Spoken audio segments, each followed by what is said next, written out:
Good afternoon. I appreciate everyone being here. My name is Max Parker. I'm president of the Board of Trustees for San Angelo Independent School District, and I welcome you to our regular meeting for the Board of Trustees for June 20th, 2022. We do have a quorum. All our board team is present, and I appreciate all our board members and being here. Before we go any further, I'm going to ask Mauricio Franco of the worship. He's the worship pastor for Celebration Church to lead us in our invocation. Dear Heavenly Father, God, we just thank you for a wonderful day. God, we thank you for the opportunity that we get to serve this wonderful community, and specifically our students. And God, we thank you that as we move forward and making decisions, and God, that our students, our staff, our teachers, God, administrators are all in mind. And God, we ask that you lead us. God, you guide us. God, and you protect us in every decision that is made. Dear Heavenly Father, God, I ask that you just continue to be with everyone. God, I ask that you just give them peace where peace is needed. God, give them comfort where comfort is needed.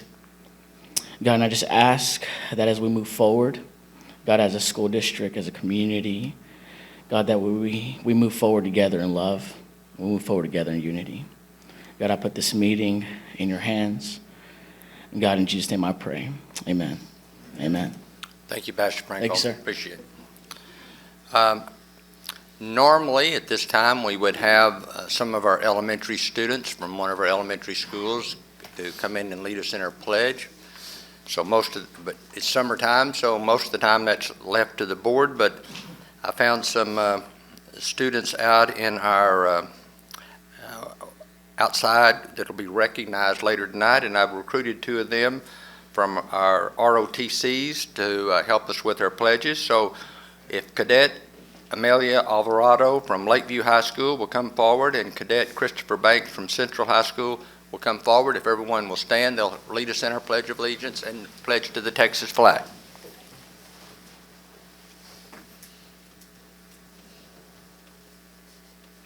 I pledge allegiance to the flag of the United States of America and to the republic for which it stands, one nation, under God, indivisible, with liberty and justice for all.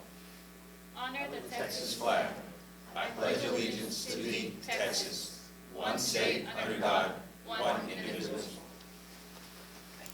Thank you very much, cadets.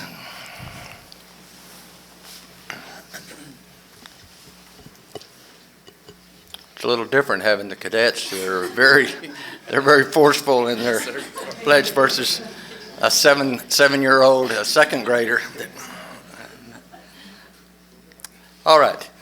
Before I need to read our script that we always read, that's required before every board meeting, just to make sure that everyone understands the process we'll be following. As I said, I want to welcome all of you present for tonight's regular board meeting. Also welcome those who are watching the recording of this meeting online on our public access channel, Suddenlink Channel 4. We appreciate your interest in our students. All items that we will be discussing at our meeting this evening have been posted as required by state law. Also, as you may be aware, our board meets a minimum of 2 times per month, and most, if not all, of the items on our agenda this evening were previously discussed at our earlier pre-agenda board workshop last Monday. As members of the SAISD Board of Trustees, we're here to set goals, listen to reports from our superintendent, approve budgets, contracts, and personnel appointments, and to make policy for the district. Please keep in mind that our meeting is a meeting of the Board of Trustees held in public and not a meeting of the public. However, with that in mind, we have an item on every one of our meeting agendas that allows anyone present who wishes to speak to our board team an opportunity to do so. I will make certain that we give everyone an opportunity to speak on any item not listed on our agenda. Additionally, prior to taking any visits, I will ask audience members if they would like, before taking any votes, I will ask audience members if they would like to make any comments. Anyone wishing to make comments on any agenda item or any item that's not on our agenda should do their best to limit their comments to 5 minutes or less. Please note that if you make a comment on something that's not on our agenda, by rules, Open Meeting Act and so forth, we cannot reply except to thank you for your comments. In compliance with state law, these proceedings are recorded and will become a part of SAISD's permanent legal record. In order that the recording will adequately reflect the proceedings, I ask that you refrain from talking while others are speaking. I also ask, as I remind myself and my fellow board members, to please turn off or silence your cell phones now. Again, it's my pleasure to welcome you to tonight's meeting and to thank you for taking time to join us this evening. We appreciate your interest in the activities of our students and the business of our district. All right, first thing we're going to do tonight is have some recognitions. I will call Whitney Wood and Molly Turk from our communications department to come forward to start these recognitions. Whitney? Good evening, President Parker and distinguished members of the board. We begin tonight's recognitions by celebrating one of the ways our students are smart with a spotlight on our outstanding JROTC programs at both Central and Lakeview High School. We proudly celebrate the legacy of excellence these programs have created and worked hard to continue, specifically our student cadets and our dedicated instructors of both JROTC programs earned the 2021-2022 Distinguished Unit Award from the Air Force Headquarters. They accomplished this while also contributing numerous hours to community service, as well as competing in drill and cyber patriot competitions. I have personally witnessed their professional presentation of colors at various events, and I'm always so proud for how wonderfully they represent SAISD.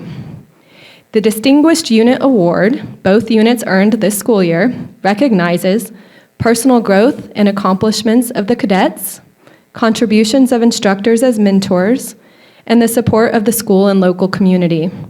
These CHS and LVHS student cadets represent the best of the JROTC units. Cadets and instructors, we commend you this evening for your outstanding accomplishment. I now invite both Major Carney from Central High School and Major Esquivel from Lakeview High School to introduce the student cadets here tonight to share a little bit more about these outstanding programs.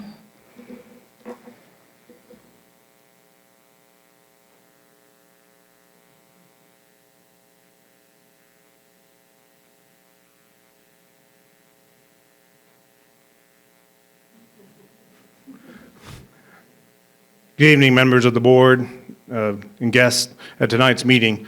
My name is Major Jason Esquivel, and I am the Senior Aerospace Science Instructor at Lakeview High School. I'm also joined by Master Sergeant Kyle Mantell, our Assistant Aerospace Science Instructor, who's also retiring in about 10 days.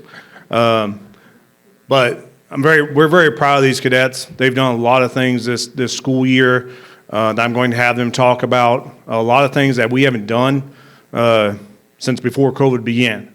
And that says a lot about the kind of character, the kind of commitment and dedication they have to JROTC, but not just JROTC, their high school studies, because their primary goal right now is to get a diploma versus a JROTC certificate. But they take time out of their schedules, and not just to be in JROTC, but a lot of other activities throughout high school. And so we're very proud of them, and I'd like to introduce, in order speaking, we'll have former cadet Ariana Del Rio. She just graduated, hence why she's not in uniform. We have Cadet Colonel Amalia Alvarado,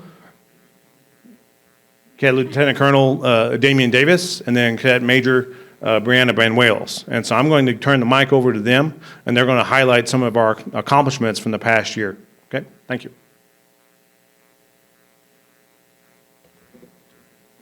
Good evening. My name is Ariana Del Rio, and I was the Corps Commander for the spring 2022 semester.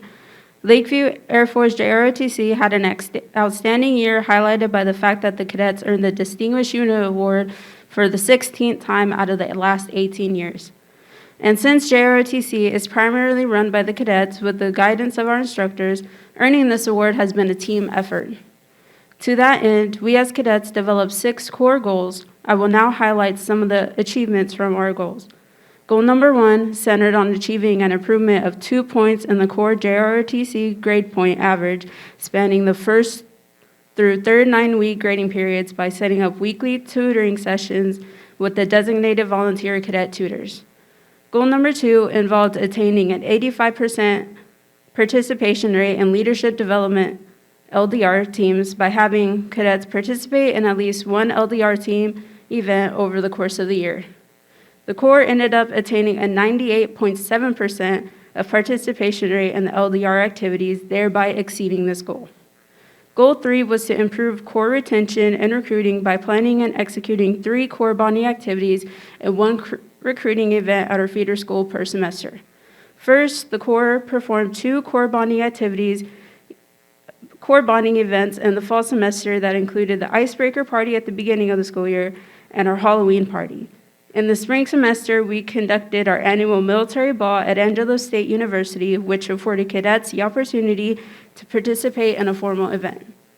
We also embarked on the 14-mile Baton Death March memorial hike and followed up the hike with a Corps-wide picnic with good food and games enjoyed by all. Second, the Corps semester executed 2 recruiting outreach events in the fall semester. The first event was held at Lincoln Middle School's 7th and 8th grade football games during the fall semester, where we set up a table with pictures and information sheets. In addition, our tunnel team set up the inflatable tunnel for the 7th and 8th grade football teams to run through when the game started. We also visited Lincoln Middle School, where we performed demonstrations and encouraging incoming 9th graders to join JROTC. Now, I would like to introduce Cadet Colonel Amalia Alvarado.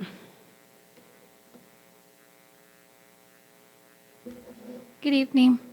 My name is Cadet Colonel Amalia Alvarado. I will be serving as the Corps Commander for the fall 2022 semester.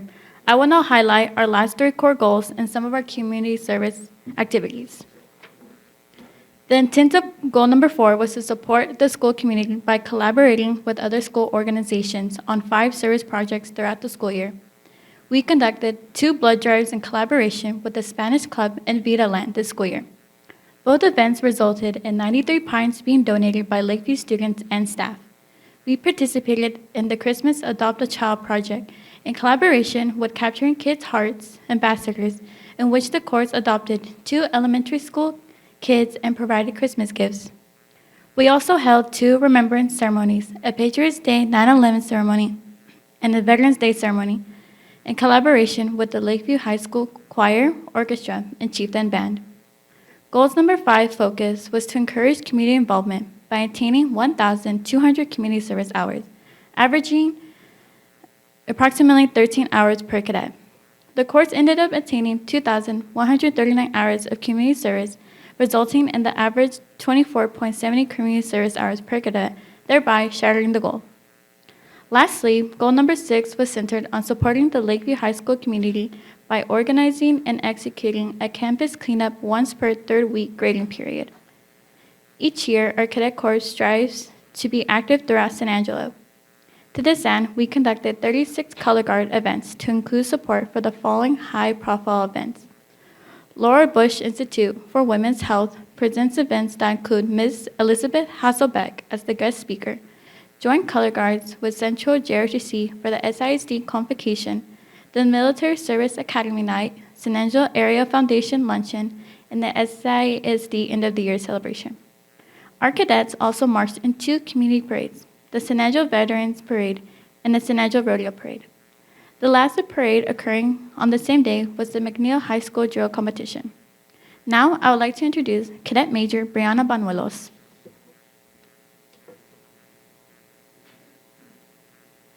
Good evening. My name is Cadet Major Brianna Banuelos, and I will be serving as the Operations Support Squadron Commander for the fall 2022 semester. Continuing the theme of community service, we volunteer at the following events: the Hollyman Elementary Fall Festival, where the cadets supervised various games and booths for the kids, supported the Lakeview Athletics, and promoted school spirit by taking the inflatable run-through tunnel to 10 varsity football games.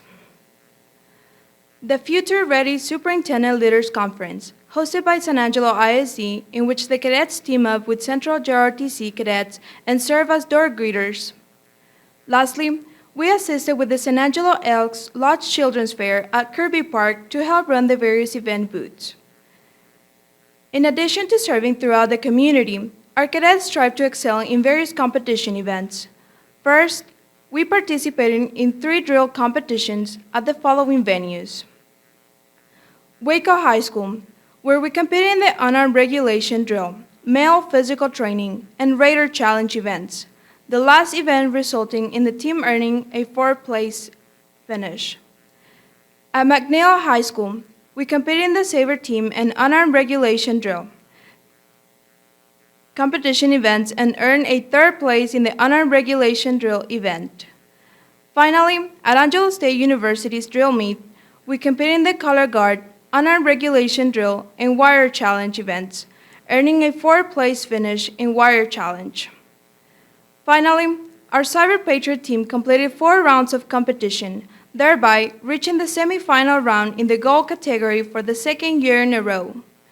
The Cyber Patriots were also awarded the Mayor's Cup for their continued excellence in Cyber Patriots. Now, I would like to introduce Cadet Lieutenant Colonel Damian Davis.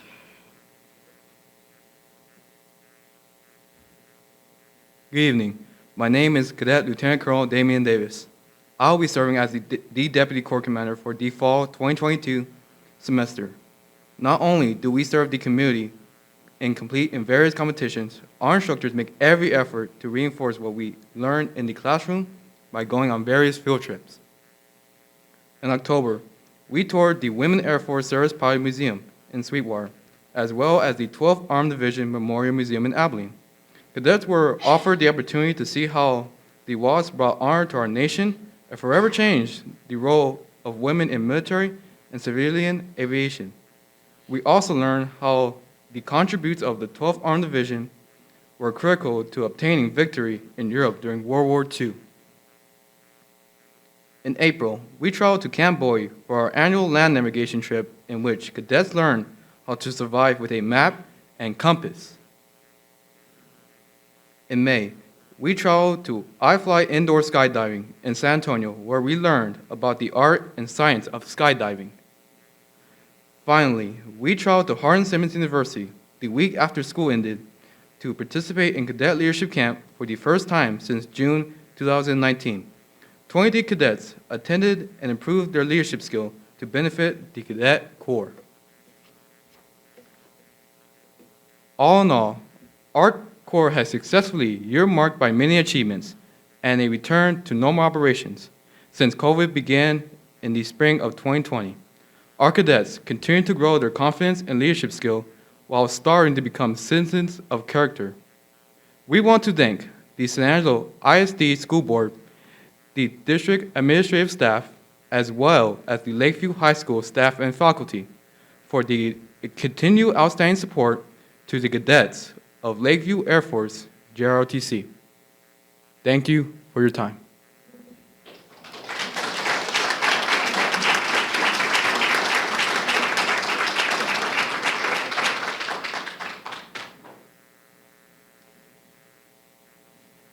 All right, good evening, everybody. I'm Major Chris Carney from Central High School. I have Chief Prince with me here tonight. One of the other instructors, she's the one with the white hair, in case you couldn't tell.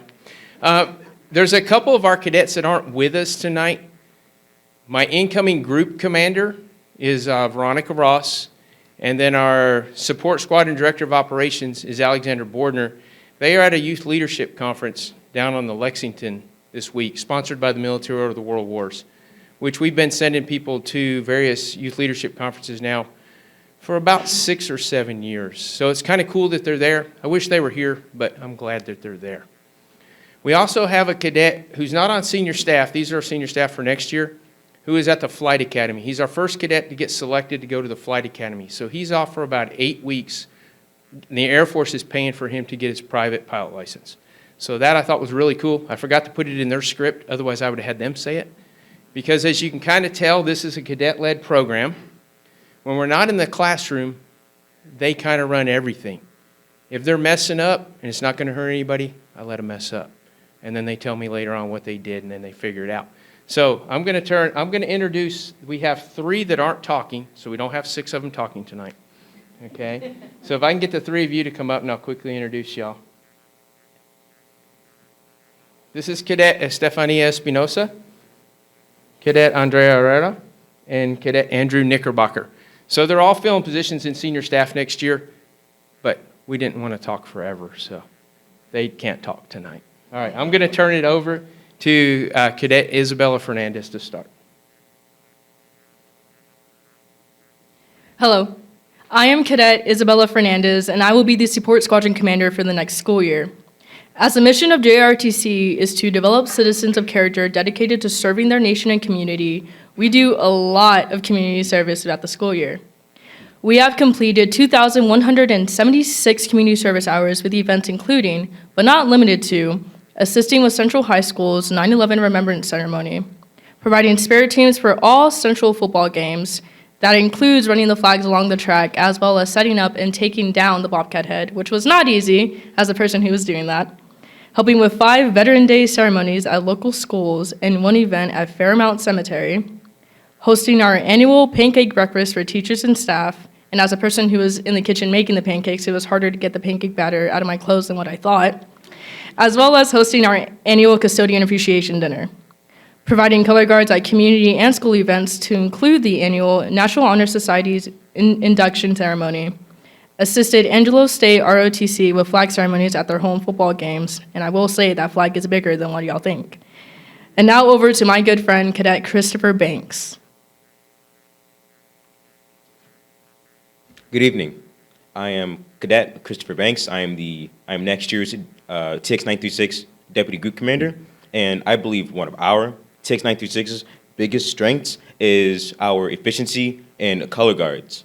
We do these color guards with the utmost honor, as they represent all those who wear this uniform, all those who have given their life for our nation.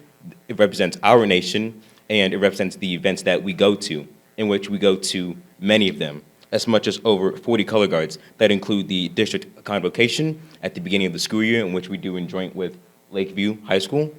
We go to multiple central events that we host ourselves, such as during Spirit Week, we do color guards. There's many other drill teams that go as well, but color guard itself represents the proficiency, the sharpness, the absolute discipline that other students might see and want to take lead.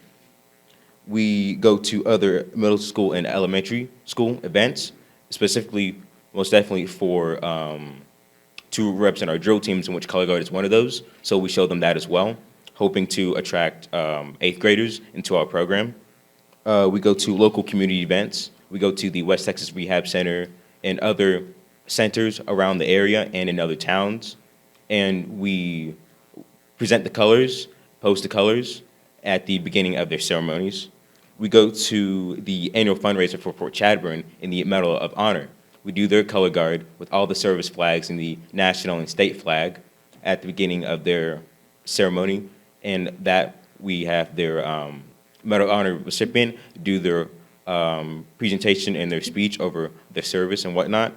And we participate in our homecoming parade and our Veterans Day parade.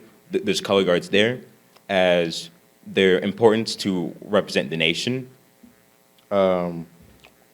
As Cadet Fernandez said, we do a lot of community service. All of these are included in community service as well, because we have to pull cadets aside, and it's all volunteer as the program is. And so they get a lot out of these short color guards because they also take a lot of practice. We have to pull out equipment, make sure the equipment is clean. And so as a drill team, we compete in these drill team competitions. We've earned, as a school, this year, 32 trophies from 7 out of 9 drill meets. We couldn't go to the other 9 drill meets as they conflicted with other events in our corps. And then we took first overall in 2 of those drill meets. And I would like to continue with the fun stuff with Cadet Ellingson. Hello, I'm Cadet Aubrey Ellingson, and I will be the incoming superintendent for Central Junior ROTC. I will be discussing all of the traveling and all of the fun events that we did throughout the year. We started off our school year with an orienteering trip to Fort Bowie with our entire corps, which was very fun. We did get very lost, but overall it was a very good experience.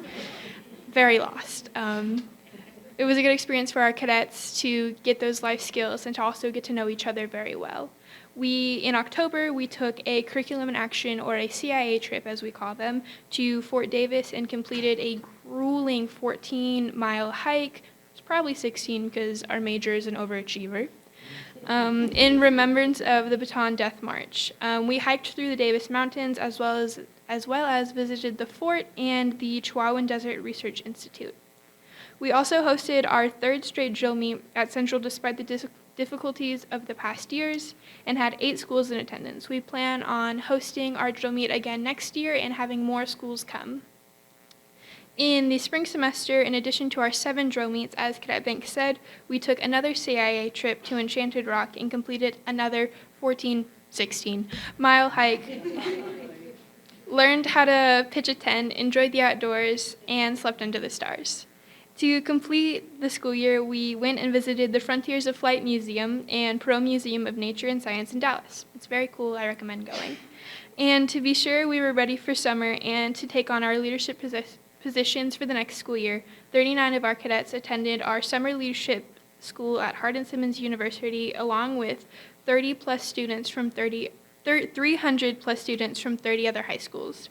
And all in all, it was another very productive and excited year for our unit, and I look forward to next year.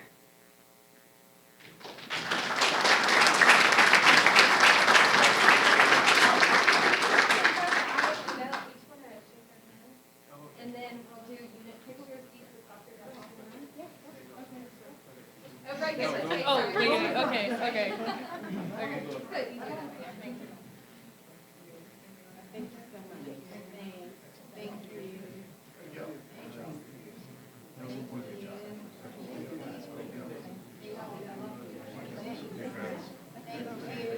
Congratulations on your retirement.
It's so wonderful to hear directly from our students and the great work that they're doing. We're going to continue our celebration of our students by celebrating our UIL academic teams and sponsors. I'm going to pass it over to our Director of Advanced Academics and Fine Arts, Tiffany Hebner.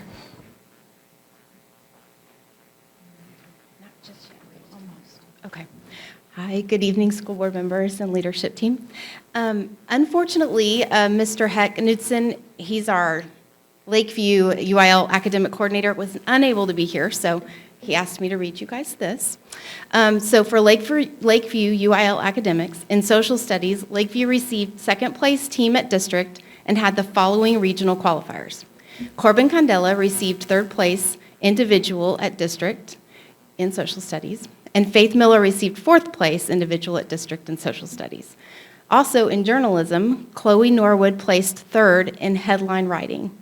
The coach for Lakeview is Holly Stovall, and we just want to say congratulations to our Lakeview UIL academic teams for all those that advanced to region. Our Central UIL academics team is led by, well, it's coordinated by Kevin McSpadden, and he was unable to be here as well, but he sent a video. So we have a video that's going to play for us.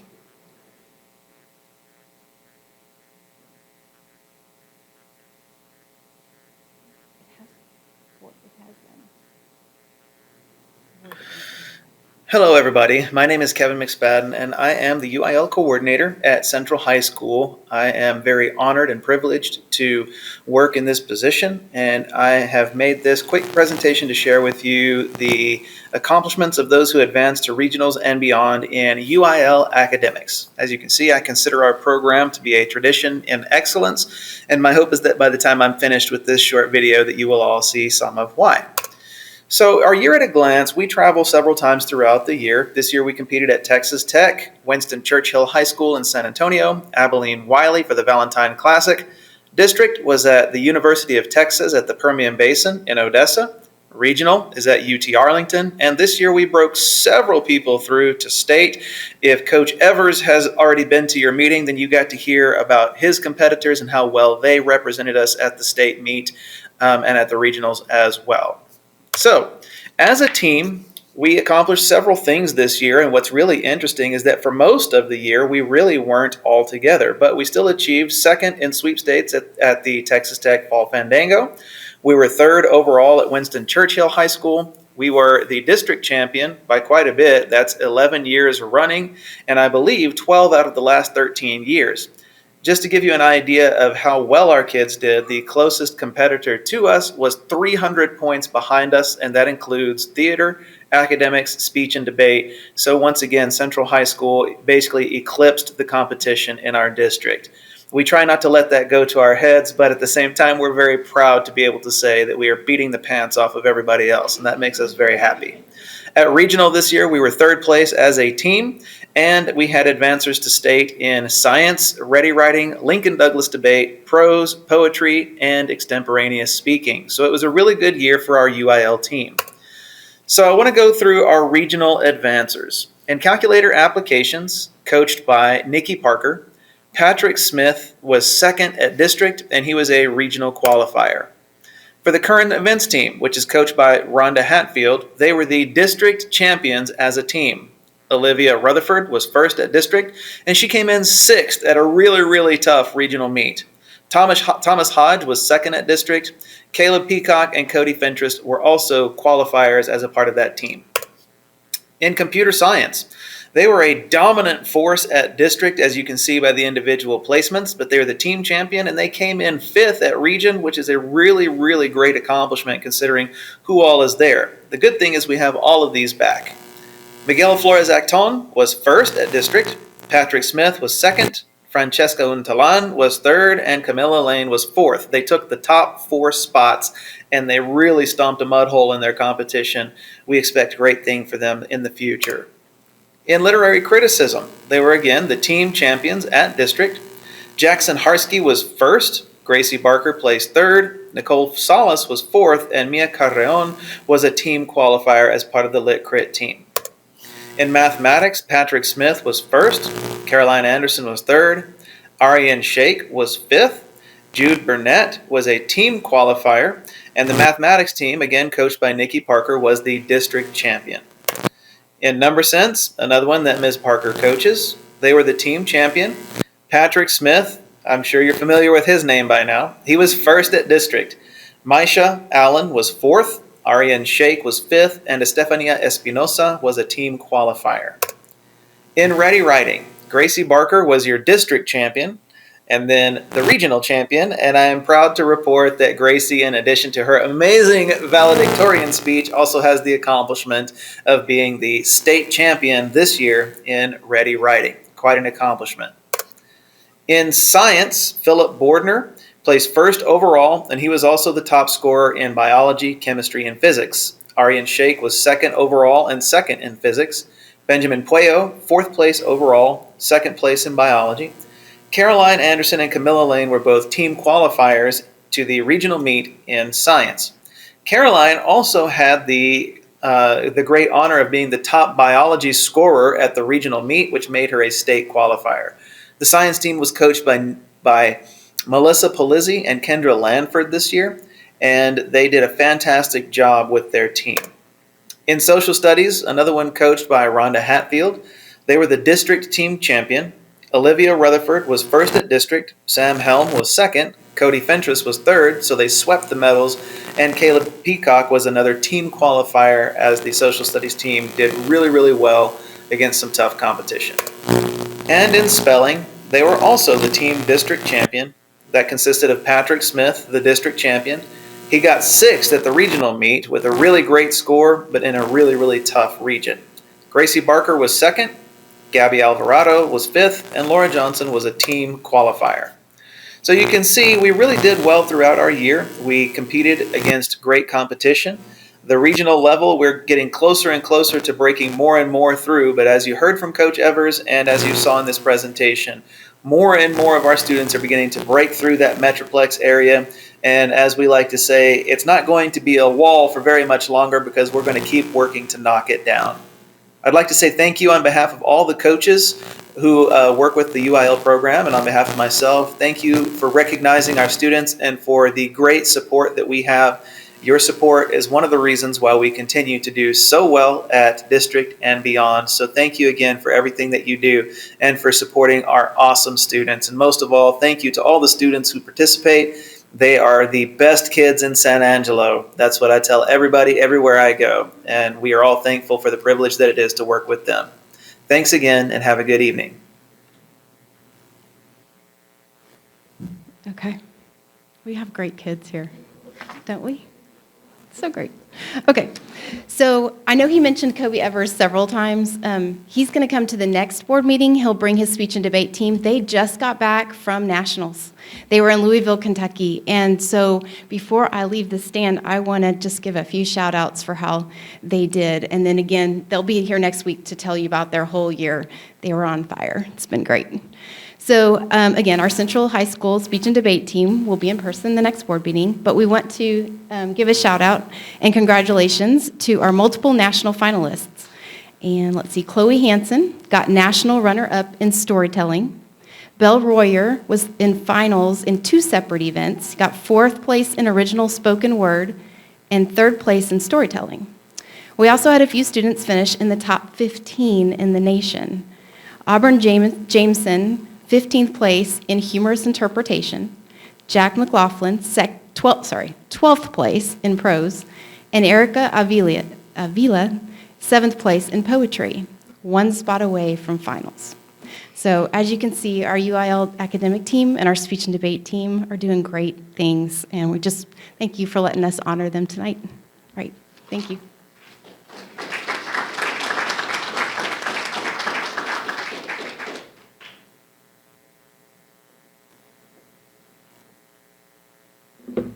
It's always so great to celebrate our students and put our compass back on our why.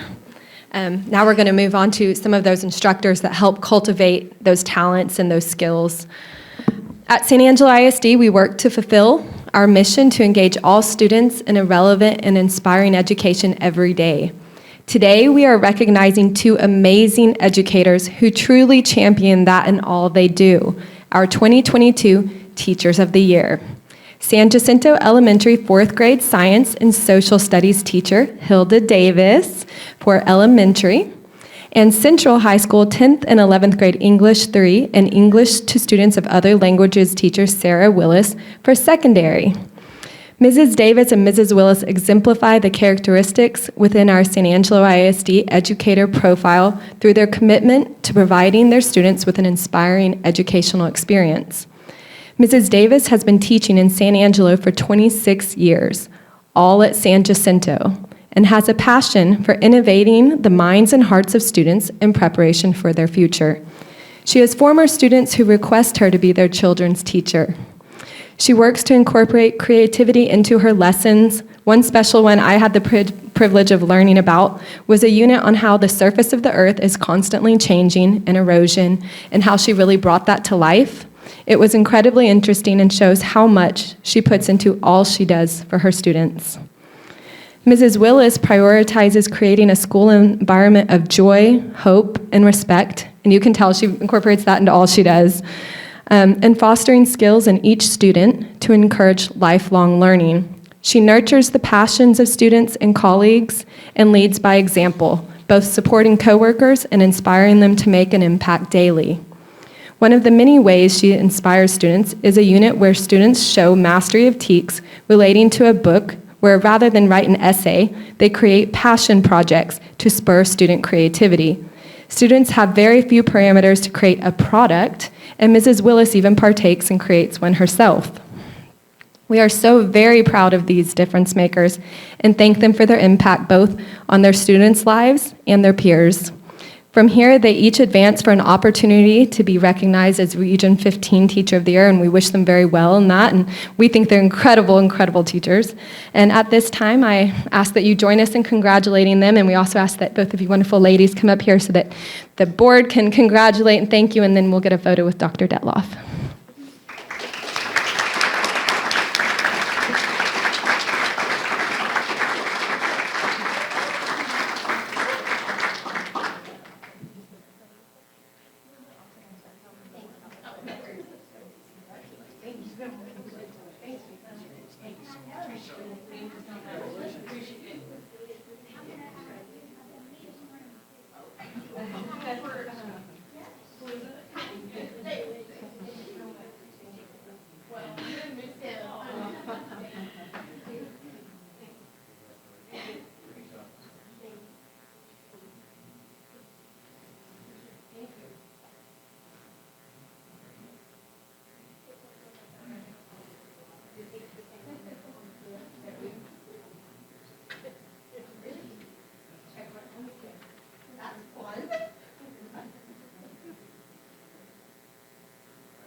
I'm switching on you, also helping Whitney with her voice.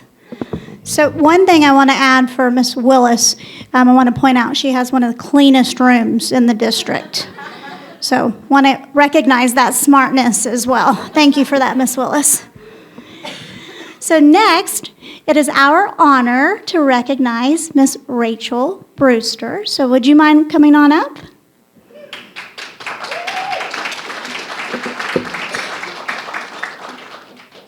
This is always the part, you're like, where do I stand? What do I do? So please feel free to stand just wherever you would like.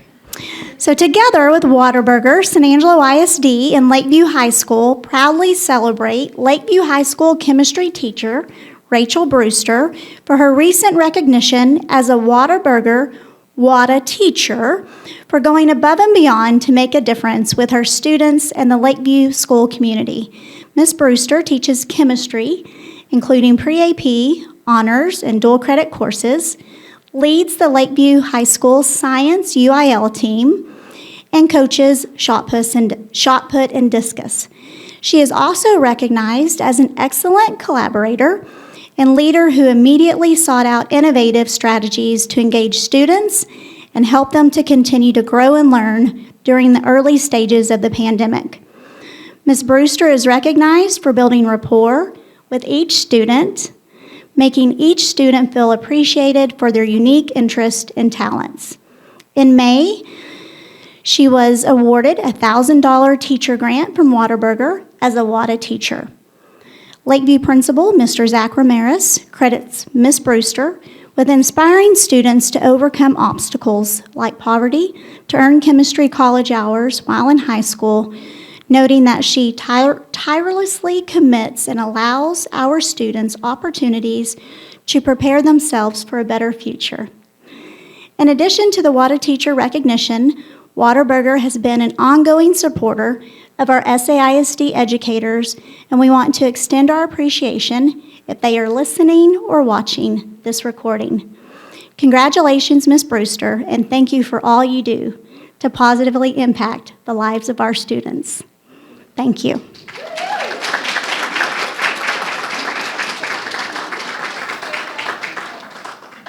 We'll shake hands and then we'll take a picture with Dr. Detloff.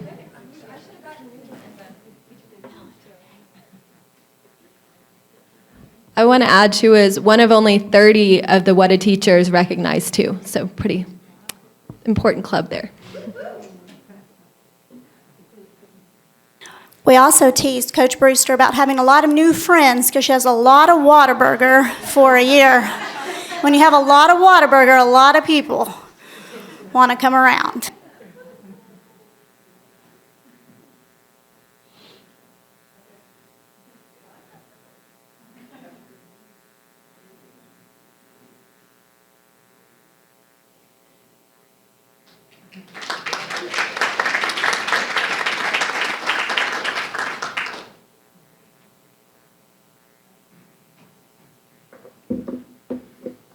Okay, this is our last one of the evening. I know it kind of ends up being a long night. I do want to say our Shannon recognition is being moved to August, so you know.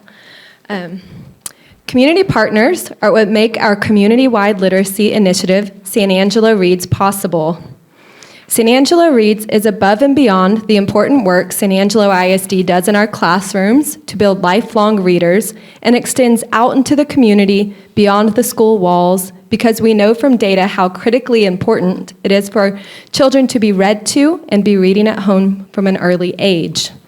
Tonight, I am honored to thank an outstanding community partner that proactively reached out to us to help support San Angelo Reads, the Angelo State University chapter of the Phi Kappa Phi, or PKP, National Honor Society. Back in March, Dr. Tia Agan, who is here with us tonight, an assistant professor of curriculum at ASU, as well as the president of the PKP chapter, brought an idea to us to apply for a literacy grant for San Angelo Reads. It is not often we have community partners reach out to us with the willingness to put in the work to apply for a grant. I'm excited and proud to say that ASU PKP was awarded a grant of $2,500 that will go to support San Angelo Reads this upcoming school year. The generous grant funds will go to support our goal of elementary grade level book giveaways from pre-K to 5th grade, to increase our students' access to books, and to support literacy activities this summer related to the Summer Book Patrol, ultimately helping to get books directly into the hands of children in San Angelo and to promote and encourage reading. We sincerely thank ASU PKP for their support of literacy and commitment and dedication to San Angelo and our students, including some possible future ASU PKP members. At this time, Dr. Agan and Dr. Gina Shipley, Dr. Bradley Petty, Dr. Leslie Casares, please come forward for a picture, and I ask you all to join me in giving ASU PKP and each of them a very appreciative round of applause on behalf of our board members, administration team, students, staff, and greater community. After their photo, I'm also going to play a short video from last Thursday's San Angelo Reads Summer Book Patrol Delivery Day of one of the deliveries, just to give you an idea of how we connect with our community to inspire a love of reading and what this grant will go to support. Thank you so much.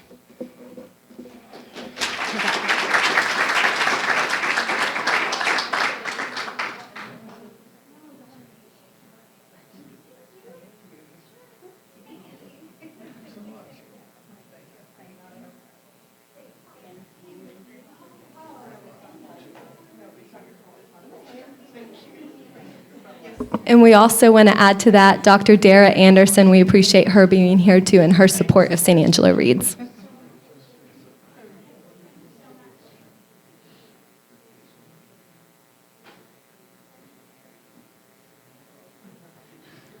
And we also thank Dr. Egan for having been a principal at Bel Air and what was the other school? Oh yeah, Central on Oaks.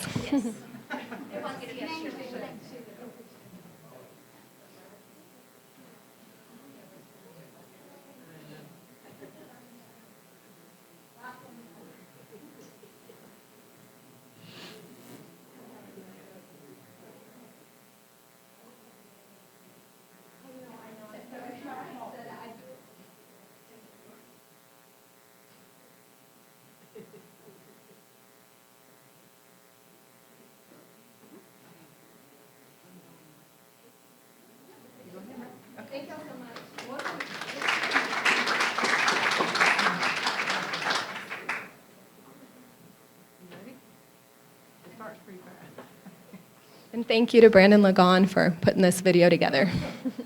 You'll see it has his style. All right, here we are, guys. We're about to go make a little kiddo really happy and deliver some books. Book Patrol on duty. Keep on reading. Here we go. Let's go. Woo! We're here. You guys want some books?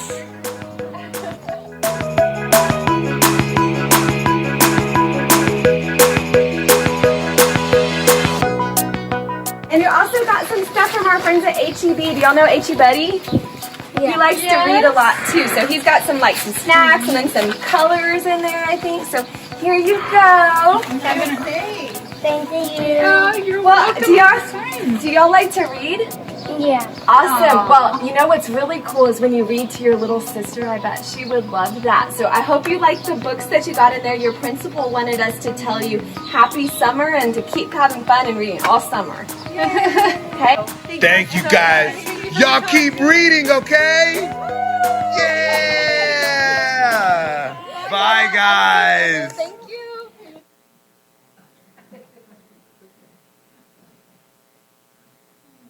And that concludes our recognitions for this evening. Thank you, Whitney.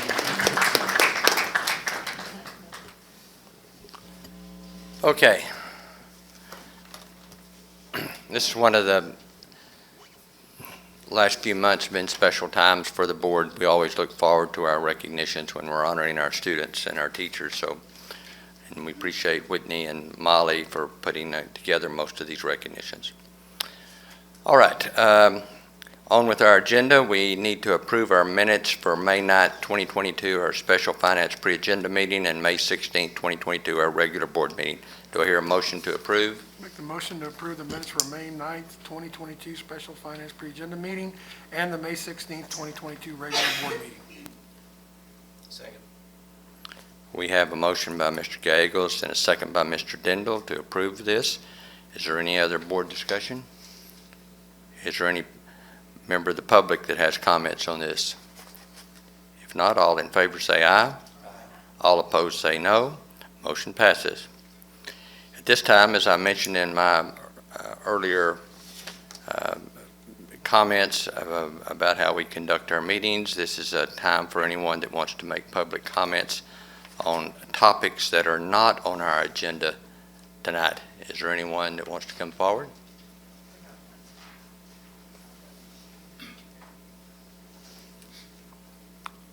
All right, we have Mr. Virgil Passetti.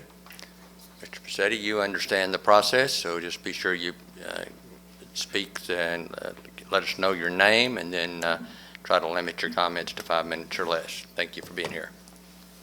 My name is Virgil Passetti, concerned parent. I was told last week, or at the pre-agenda meeting, that I made a mistake and I'm not allowed to use anybody's names. So for those of you that I spoke your name, I apologize. That, however, does bring up a point that when I make a mistake, it's brought up to me immediately. I didn't even make it home, and I got that email. Said, you've broken one of our rules. Please don't do it again, and we will update the paperwork to do so.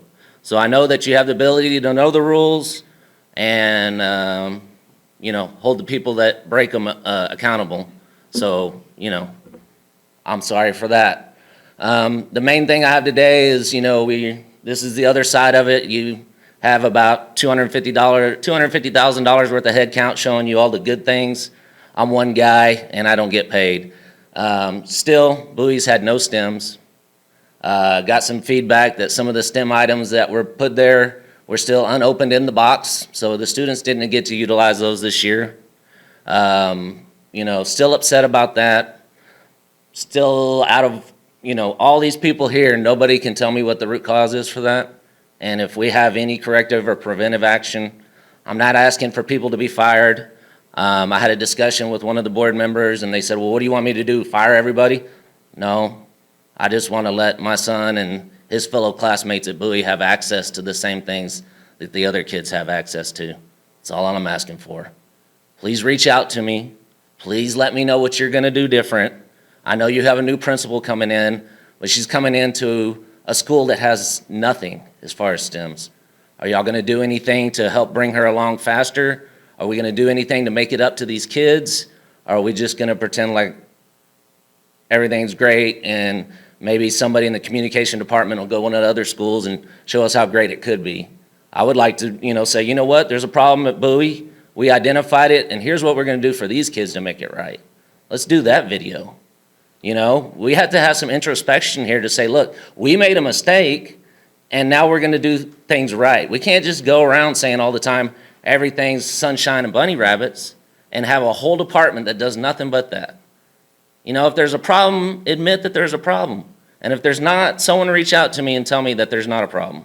Say, you know what, Bowie had everything else that Santa Rita had, that Fort Concho had. And I'll leave it at that. But if Fort Concho had odd spots, then how come Bowie didn't? Fort Concho had drones and rockets. How come Bowie didn't have anything? And what are we going to do to make it up to these kids? Are we just, I don't know. I've been saying this for, going on 2 months now, and nobody knows anything. We don't know why it happened. I don't know. Prove me wrong.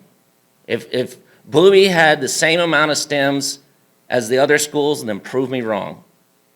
And I'll leave it at that. And I will apologize in front of you and say, you know what?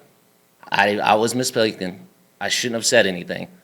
But so far, no one's proven me wrong, and I still haven't heard of a root cause, haven't heard of corrective action, and I haven't heard of a preventive action. And what are we going to do to make it up to these kids? And this is just one thing. And this is what one dad found. What if I'd have been looking more? What if there was 30 dads? What else would we have found? So please, someone reach out to me and tell me if I'm wrong or not, and if I'm right, what are we going to do to make it right? That's all I'm asking for. Some help for those kids at Bowie, because they deserve it. They're good kids. Thank you. Excuse me. Thank you, Mr. Bassetti. All right, going on, we have our reports now, and I'm looking, I don't see Jason, I see Mr. Henry, but is Jason Skelton here, or somebody else going to make the report for him? Mr. Parker, I believe, and Ms. Huddleston may add to this if I misspeak here, but the Everyday Labs report, the person, Dr. Nicole Ballsworth, that was traveling to San Angelo to be here in person, her mother had a surgery this past week, and so we're going to postpone that and have her come in July. And anything else I need to add to that? All right. Then we'll move on to Jason Henry, our second Jason on the reports, and to discuss Park Hill Smith and Cooper Facilities Assessment Report. Mr. Henry? Thank you all for having me here tonight. During the December 2021 board meeting, Park Hill, Smith, and Cooper were selected to provide a facility assessment for Altaloma, Austin, Bel Air, Fannin, McGill, Reagan, and San Jacinto. Today they are here to report their findings. At this time, I'd like to turn it over to Robert Rollo from Park Hill, Smith, and Cooper.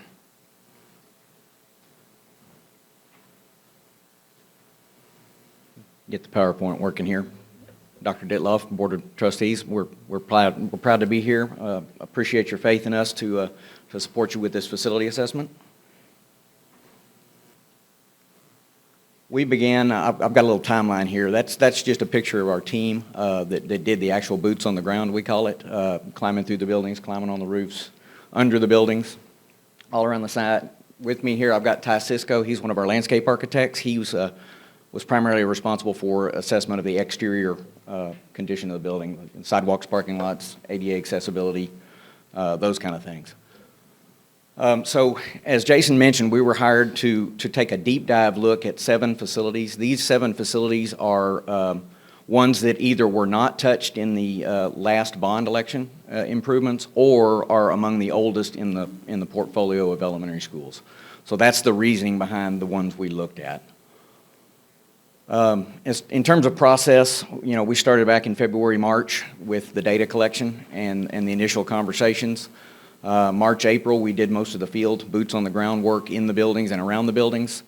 May, we began the reporting process. We are now here mid to end of June. The draft reports are being QA/QC'd as we speak, which brings us to what's the next step in the process. And the next step in the process is what we call long-range facility planning. What are we going to do with what we know and the data we have as we move forward? This is a kind of a complicated chart, but it kind of gives you the indications there are the red dots are immediate needs, things we need to do right now or in the next couple of years. Uh-oh, lost my monitor there. The yellow is things we ought to do. They're not immediate, but they're going to need to be done here probably within the next 5 years. Green is systems and conditions that will last beyond that 5-year window. So as you look at kind of, it's categorized by, site utility, site improvements, you kind of get the point. I won't belabor that. And then the 7 schools are across the top. So there's 2 pages of that. So you can kind of see that Bel Air, at the very bottom is one I'm going to call your attention to. The 2 facilities that we think are in the best condition at the moment overall are Bel Air and San Jacinto. And I say schools, I mean the campus as a whole. Most of your buildings are all multiple campuses or multiple building campuses. So some of the buildings are in better shape than others. And the detailed reports will go into it building by building. So I know this is in your handout. I know those numbers are kind of small to read. A few things I want to point out. These are just the facts about the basic buildings. The main things to pay attention to here are that third group of boxes that is the dollars ASAP. I'll point out that these are not in dollars, they're in thousands of dollars. So you see a number that's 2,357, that's 2.357 million in needs. It's broken into building and site, so it's interior and exterior. And then that number, the little percentage underneath there called FCI is what we call a Facility Condition Index. And that is the percentage of the cost of a new building that needs to be invested either now or in that 5-year grouping. So it's percent of plant replacement value. So you can see pretty quickly you get, in the 5-year window, we're getting into some of the red condition where we're spending a pretty significant fraction of the cost of building a new facility to keep it running. Sorry to interrupt you 1 second. The third box and the fourth box, the ASAP and 5-year, yes, does sir. the 5-year include the ASAP box, or is that an additional? That's in addition to. You'd want to add those together. Yeah. Okay, then there's a box down there on ADA upgrades. That's for the Texas accessibility standards. Some changes that would need to be made for, handicap grab bars, accessibility to the playground, slopes from parking lots, some of those site-related issues that are related specifically to Disabilities Act. And then that next grouping is if we were to make all of the classrooms and educational spaces in the building compliant with the new TEA, Texas Administrative Code space standards, those are the additional dollars that would have to be invested to renovate or to expand the classroom sizes. And then at the bottom is a box on expandability, and that's just a reaction to is there room on that piece of land to add additional classrooms or do those renovations? So you can kind of see that, San Jacinto and Austin don't really have the room to grow. By contrast, Bel Air, Fannin, and McGill do. So that kind of gives you where would we look if we were going to expand kind of gives us an initial place to start that process. This is some initial look at some data based, some enrollment on the map on the left, and then building capacity is the map on the right-hand side.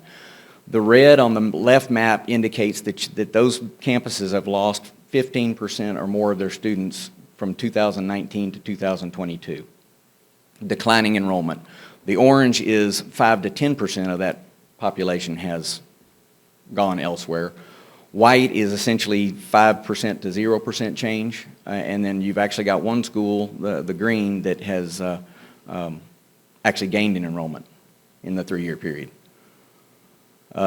Map on the right, building capacity. Green indicates that you have a significant portion of the capacity, the classroom seats in the building, are vacant. The darker green meaning that it's around the 70% of the actual building capacity. So you've got 30% of those schools' capacity available. Red is you're actually overpopulated, and that it gradates between the, you actually show a slightly over-enrollment over at Fort Concho. So that's just varying scales of how much capacity you have in the building. Okay, the things we're seeing, I've just put together one slide per building on the primary challenges that we're seeing at those campuses with some representative photos.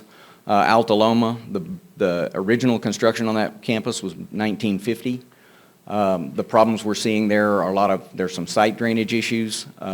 As you know, the parking lot is across the street from the school, so the drop-off is kind of a hazardous condition, problematic. We're seeing quite a few handicap ADA accessibility issues. You see the picture of the sink there. That's not an accessible sink. The toilet next to it is not an accessible toilet, so those are not in compliance with current standards. And there's the picture of the parking lot across the street.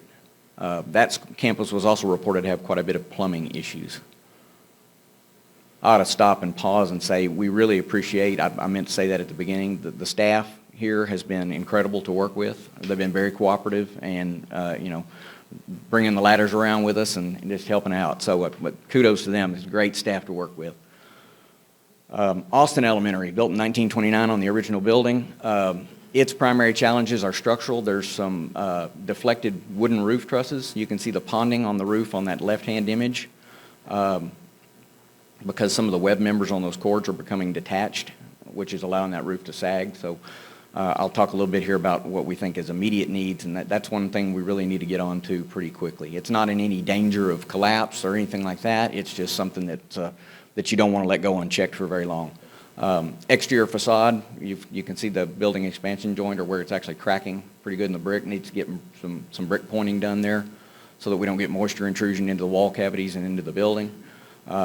Windows are old, single pane. Some of them are metal framed and are beginning to rust pretty good. And then there's the classic non-compliant accessible toilet room. It also has some plumbing problems that have been reported. Bel Air, primary challenges there are in the older buildings. That one was built originally in 1950, but it's been added on to multiple times, as have most campuses. Exterior windows are a problem on the older parts of that construction. We've got some site improvements. So you see the picture there of the playground there's a concrete approach to that playground that's not compliant. You can't get a wheelchair up it. And then in general, the interior finishes just need some updating. I don't believe it was touched at all in the last bond election. So, Fannin, built 67. Its primary issues are mechanical, electrical. It did not get new mechanical system back in the last bond. So it's running out of lifespan there. We've got some electrical panels that are original that you can't get parts for, and they're problematic. And then we've got some plumbing issues over there. Now,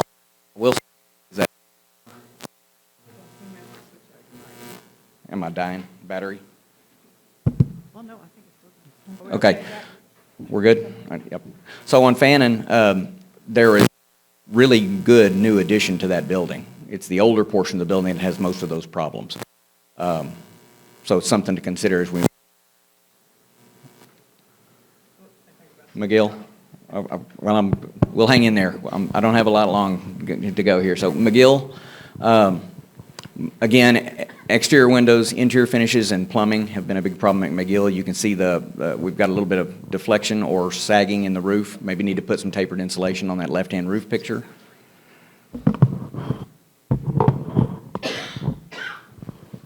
It's got some wooden windows that are in bad need of some paint, or they're going to begin to kind of get dry rot. Interior finishes, old cabinetry in the wall, in the corridors, and you can see the corridors have not been updated in the older portion of the building. And then non-compliant toilets. Reagan Elementary. Reagan's another one that has a structural, you can see the left-hand picture, water on the roof where it's got, again, wooden roof trusses, built in 1909. So there's some deflection of those wooden roof trusses causing us to retain a little water on that roof, which is not good for both the load condition and long-term damage to the roof if it stays wet very long. There are some photos that you'll see in the report where we actually were able to get up into the ceiling and see where some of the nailing of the wooden trusses is coming apart. So it's fairly easy to repair that, but we can't see how extensive it is without pulling down the ceilings, and so there's going to be some work that we need to do there. Second picture from the left is the top of the wall, exterior wall parapet that doesn't have flashing over the top of it, and you can see the visible crack there, which is allowing moisture to get down into that wall, which in a long-term context is not a good thing. You can see some cracking on the left of the downspout there in that third photo, and then we've got some site drainage issues where we've got roof drainage, daylighting, downspouting back behind a playground, which will cause it to pile up in a rainfall and takes it a while to get away from there. So it's sitting up against the building when we get a rain event. San Jacinto, similar problems to Reagan. The original buildings of those two were built at the same time, essentially the same floor plan. Roof truss issues exist in that one as well. There's also, I didn't mention on Reagan, but Reagan and San Jacinto also have some temporary shoring that's been done in the basement that needs to be done a little more permanently. It's 2x4s holding up you can see in that second picture, you can see the 2x4s that are holding up a masonry wall where it's just been shoved in there and hammered in tight. So we need to probably look at a longer term solution to that if that building remains an active campus. San Jacinto has drop-off issues with site traffic, the parking lot being across the street, and there's really no place to put a parking lot on the actual campus. You can see where upstairs we've got some roof leaks in the picture with the windows and the insulation, stained ceiling tiles and the insulation falling out of the ceiling. So those are just kind of some of the high points of the things we're seeing that we would want to talk about addressing fairly quickly should those buildings remain active campuses. So what are our next steps? We're going to take a deep dive at looking with Jason and his team at the Function 52 operational costs, the operation, the utility costs on the building. We know that in older buildings you typically don't have insulated walls, which means you're probably paying a lot more in utilities than you could potentially be in an older context. And maybe try to explain why some of those operational costs don't make sense. We're going to see some patterns there, I think, in terms of the older buildings are going to show a pattern. We'd kind of like to probably do that on all, not just these 7. We'd like to do them on all so we can see the difference between a new building and one of these to sort of really show that pattern. We're going to take a little harder look at the long-term enrollment trends. If we can look at PEIMS data over a 5 or 10-year period, we can see that trend, which schools are fairly stable and which ones are maybe seeing an increase in the decrease of the enrollment. And then we start talking about things like, do we want to talk about campus expansions? Do we want to talk about campus consolidations? Do we want to talk about repurposing of campuses? Do we want to talk about attendance zone boundaries to fill? But I think it's, which school is it? Goliad? Is it Goliad that's got we got 180 student capacity over there? I'll go back to my map. That's the one that really jumped off the page at us.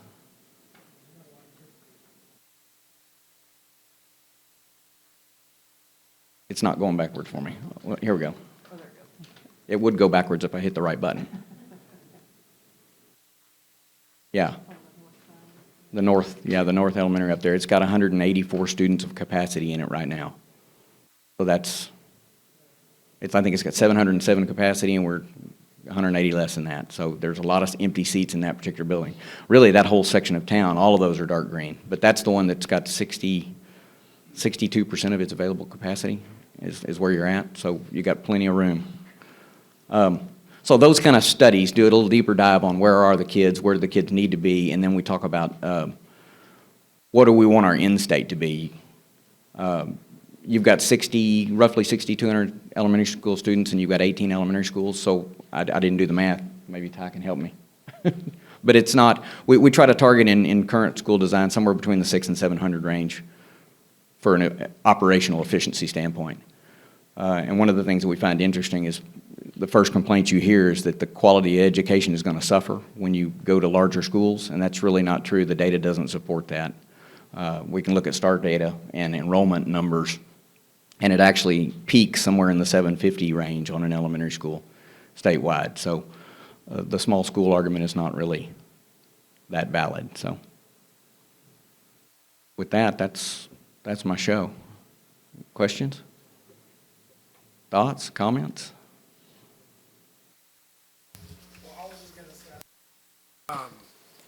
I'm sorry. Altaloma, I think the property across the street, when you mentioned the schools that have room to grow, Altaloma should be added on there, because I know the property across the street doesn't belong to the school district. We had that discussion back in, I don't know how long ago it was. And then Bel Air, originally, the original structure from 1950 did burn down completely, and then they built a new one and added. So really, that was built like I think in the 80s, I think late 70s, early 80s. So yeah. It looked like. And then there was, I noticed here on their summary of findings, you didn't have Goliad on that one, on my printout. I don't know if you had it up there, but it's not. We didn't do a deep dive on Goliad. Yeah, I'm just mentioning that you were based just on. mentioning Goliad. He was just talking about enrollment. Yeah, I was talking about enrollment on that one. Yeah. We're looking at all of them on an enrollment standpoint. Okay, but I was just gonna mention on the property, if you had needed room to build, I know Altaloma's one that they could build. On that south side, behind the parking lot? Yes, sir. Yeah, on the east side, yes, sir. Bel Air's got a ton of space on it, too. Yeah, Bel Air as well.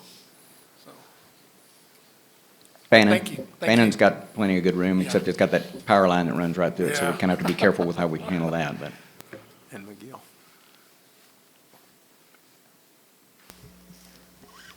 Anybody else have questions? No, I mean, my thing is just, sorry, as we're looking at this and you're working with our administration team on this and our facilities team, obviously, in your ASAP alone, just eyeballing it, it's $15 million, más o menos.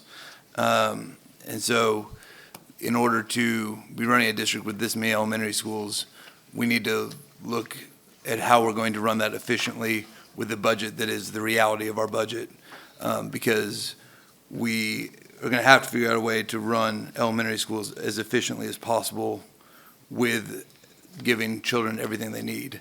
Right. And so if that, we need to at least look at all the options, even the ones that we don't really find palatable, to figure out what is best for the district long-term. Sure. And so, I guess what I would like is when our whole team is talking, that you bring us options, that even the ones that you don't think any of us would really like to hear, we still need to hear them and know that those are possibilities Right. so that we can figure out what is best for San Angelo ISD over the next 20 years. Right.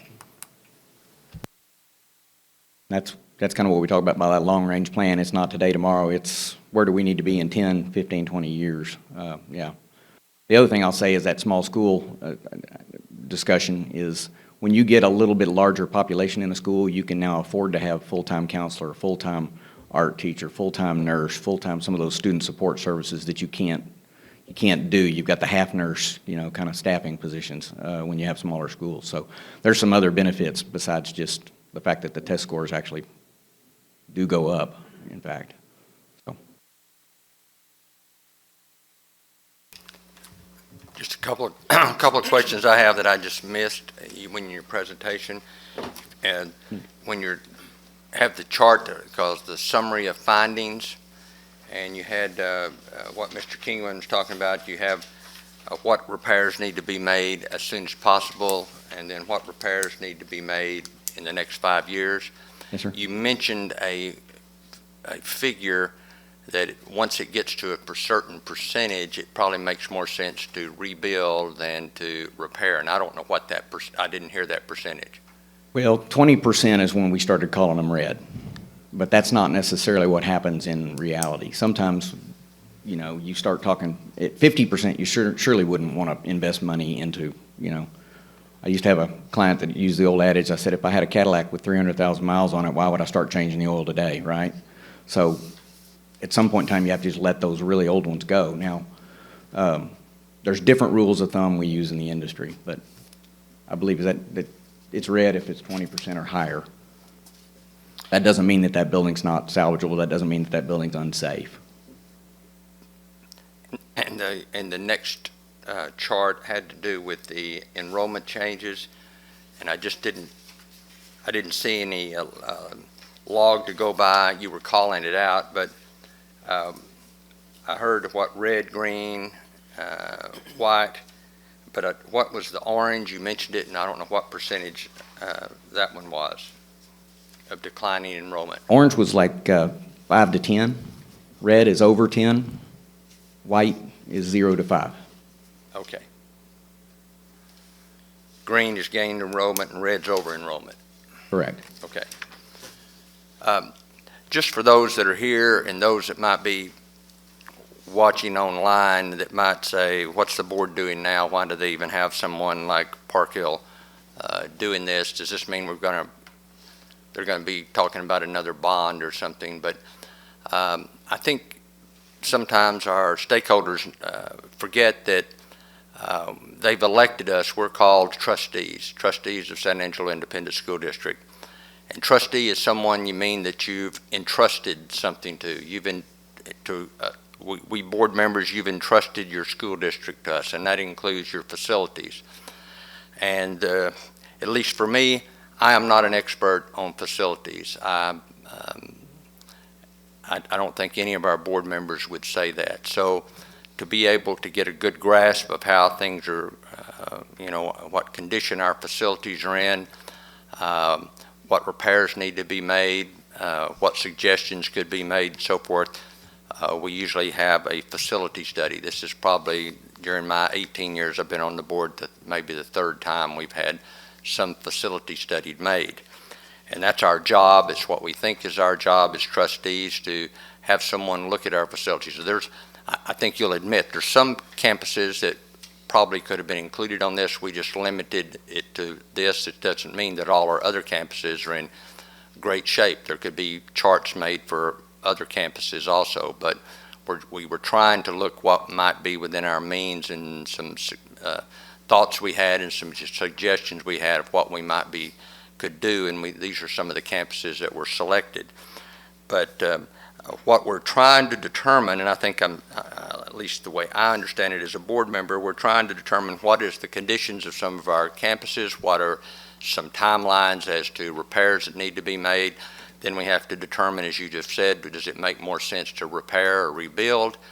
And then we have to look and determine, how are we going to pay for that? Do we have the money in our general budget account, or will we have to try to get money elsewhere, which may or may not include a bond? But I'm just trying to say, big picture, that's what we're doing here, and we appreciate you guys coming in. I know you've done a lot of hard work on this, and I appreciate your guidance as to future steps on this, because when it comes to facilities, that's just one of those things that we can't just ignore, that it's not going to get better over time. It's going to get worse, and at some point in time, we're going to be forced to do things whether we want to do it or not. It's just like someone having an automobile. At some point in time, if you don't maintain it, it's going to break down. At some point in time, even if you're trying to maintain it as best you can, it's going to break down whether you like it or not, and you better be having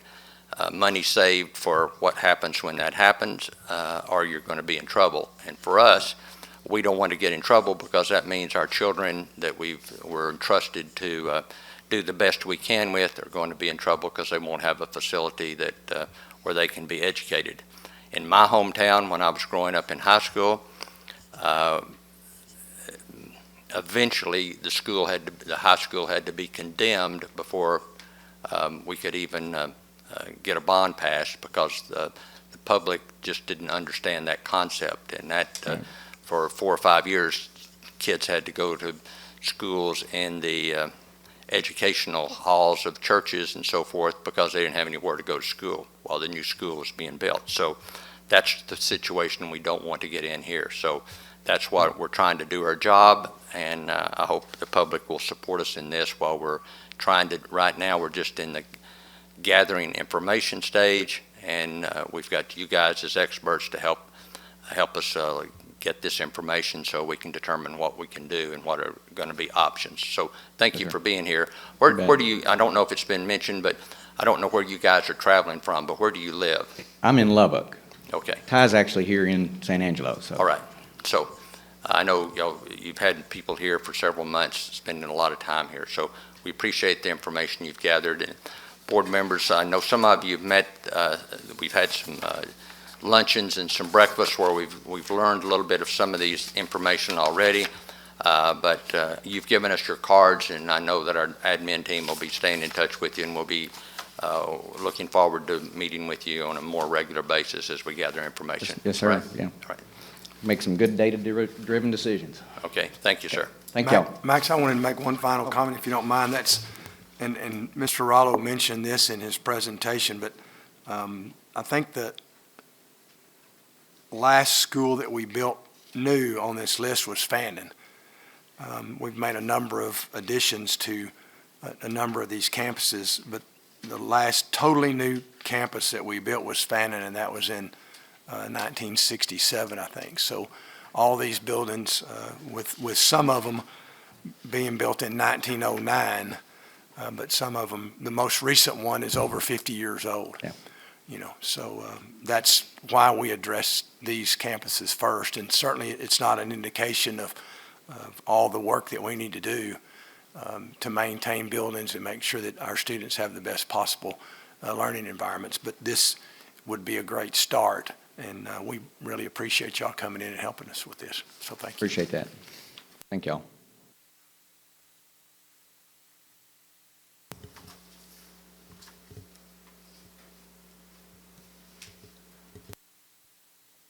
I think that's it. If you're through, I'll come up and get a picture. You want to shake everybody's hand? Come on. All right, thank you. All right, Dr. McFarland's not here. I don't know if we have any report on student enrollment report. We know that number because we got it in our pre-agenda meeting, and unless somebody has questions about it, we'll just go forward. Dr. Detloff, do you have any anything under the partnership with Goodfellow this meeting? Mr. Parker, this is also connecting to what we just heard from Mr. Rollo with our facilities. But last week, as I mentioned in our pre-agenda meeting, our partnership continues to thrive with not only Goodfellow, but our stakeholders and systems across Tom Green County and our community. We had Goodfellow Air Force Base representatives last week, along with Angelo State University Police Department Chief, San Angelo Police Department Chiefs, the Sheriff's Office, and emergency management teams, again, as we looked at our facilities in terms of school safety for our children. And Jason Henry and his team have done a magnificent job of locating vendors to, again, help us make our facilities safer than they were. So we continue to work very collaboratively with our law enforcement personnel and have continued meetings throughout this summer to look at safety options for our campuses, and Goodfellow Air Force Base is a big part of that as well. Thank you. All right, we have a report on 2022-2023 ESSA Consolidated Federal Grant. We have to have a public hearing on that. Ms. Taunton is here, and Mr. McIntyre is here for that.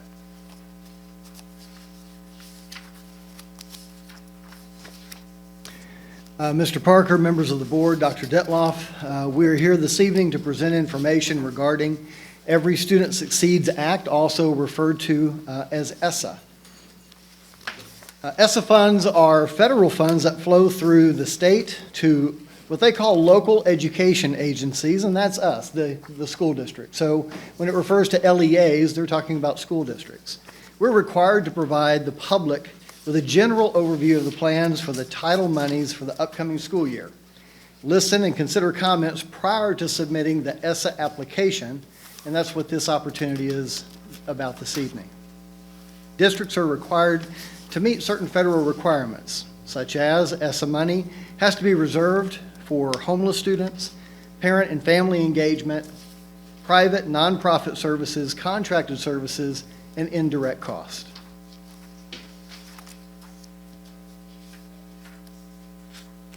This slide here is Title I, Part A, Improving Basic Programs.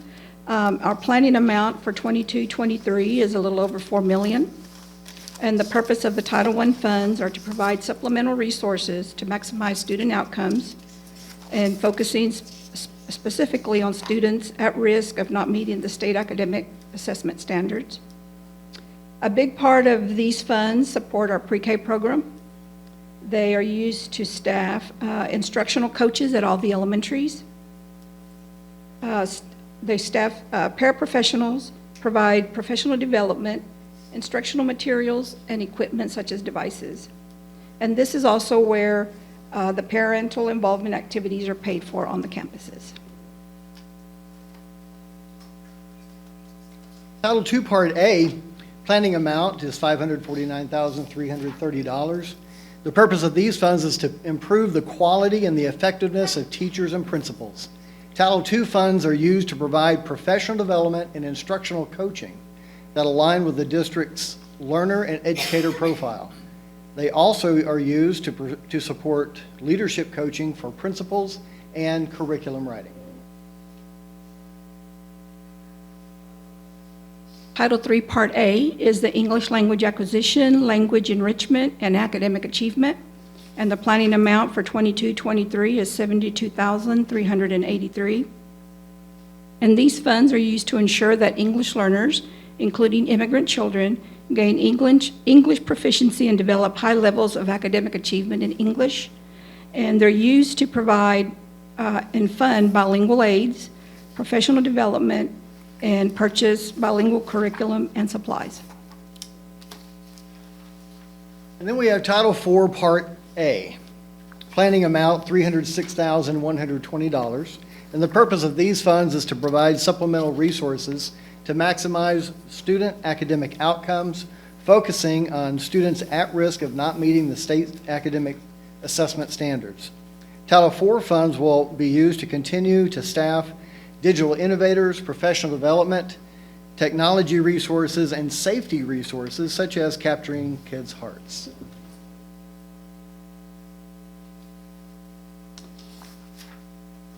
Y'all have any comments, any questions?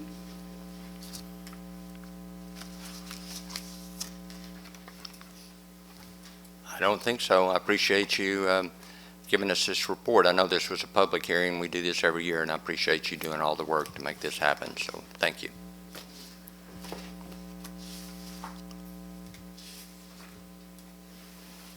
All right. These are some of our regular agenda items now. We have our consent items. Consent item A is consider donations. Consent item B, and I'll let the public know and those on TV watching, these are items that we discussed last week and put on our consent item for the agenda. B is consider approval of the quarterly investment report ending May 31, 2022. C is consider approval of bids for child nutrition department for 2022-2023 school year kitchen equipment. Item D is consider superintendent's recommendations for personnel for school year 2022-2023. Is there anything in that one? You've got a addendum? Okay. There was an addendum with 2. All right, good. Then we want to consider the consent items and include with it the addendum of 2 other persons that have been added to that, Becky. E, consider 2022-2023 waiver for the optional flexible school day program, PAYS, Preparing Area Youth for Success. And F, consider delegate and alternate delegate for TASB convention. Does anyone want to pull anything off of that and have any further discussion? Is there any board discussion? Do I hear a motion to approve our consent items? Make a motion to approve consent items. I'll second. All right. Mr. Gallegos made the motion and Ms. Mizell Flynn has seconded. Is there any other board discussion? Is there any public comment? If not, all in favor say aye. All opposed say no. Motion passes. Okay, we have our bills, accounts, and financial statements that we need to consider for May 2022. Is there a motion for this agenda item? If not, I'll make the motion to approve, and I'll let Dr. Kingman explain more about it.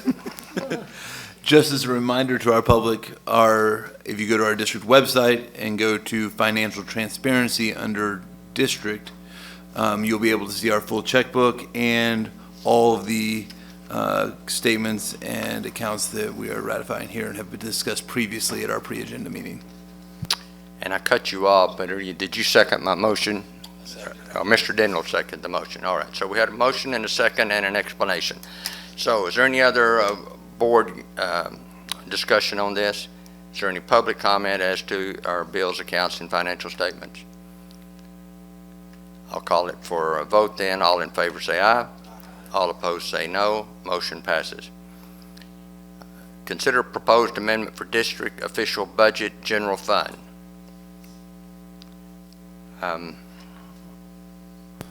I will make as we discussed at our pre-agenda meeting, but I'll make a motion to approve our general fund budget amendment, if I could talk, that includes functions to code, changes to function codes, but which results in no monetary change in our general budget amendment. I'll second. All right, we have a motion by Mr. Kingman and a second by Mr. Dindle. Is there any other board discussion? Any public comment? All in favor say aye. All opposed say no. Motion passes. Consider proposed amendment for district official budget child nutrition fund. Ms. Flores is here. Right now I'm just at a blank about discussing it last week. Is this one we wanted to keep on the general? Was there anything we wanted to discuss tonight, or we just wanted to keep it on the? Yeah, so we kept this is a general, a child nutrition budget amendment due to the fact that we had an increase in revenue in amount of $291,855.80. So we also had a increase in expenditure of that same amount for a supply chain assistance grant that we received. Okay. So it actually changed the budget. I got it. All right. Any other board member have questions about this? With that, I'll make a motion to approve. All right. So we have a motion by Dr. Kingman and a second by Mr. Lehman. Any other board discussion? Any public comment? All in favor say aye. All opposed say no. Motion passes. Now, Ms. Helms is here, and I remember this one. It's consider approval of bids for the Child Nutrition Department for 2022-2023 school year warehouse products. Ms. Helms gave us a report on this last week, and we thought it was something that the public should learn more about. So we asked her to be here again, and I appreciate you coming, Ms. Helms. Good evening, Mr. Parker, and members of the board, and Dr. Detloff. We are seeking approval for this bid for our warehouse products, but there are some important notes that I would like to share with you and the public, just so they're aware of some of the challenges we're facing. A couple of things to remember. We received the highest reimbursement this past year because we were operating the seamless summer option and all students were eating free. And so as a note, we still haven't received reimbursement rates for next year. So that is just something I needed to remind people of. Also, our lead times have been increasing from 10 days to at least 14 and up to more than 6 weeks on some products. So I just want to mention a few things. We do have pancake on a stick in stock. We currently have enough for approximately 2.5 menus. We're concerned about getting pancake on a stick because for some reason items that have a stick are sometimes hard to obtain. We will not have mini sausage pancakes because the price went to 91 cents a serving, and that's over what we can spend and still survive. We will not have the chicken burrito. We do currently have bean and cheese burritos. We don't expect to receive any beef burritos either. In those places, we're planning to offer street tacos and also a product called a Taco Triangle, and it's sort of like a quesadilla type product.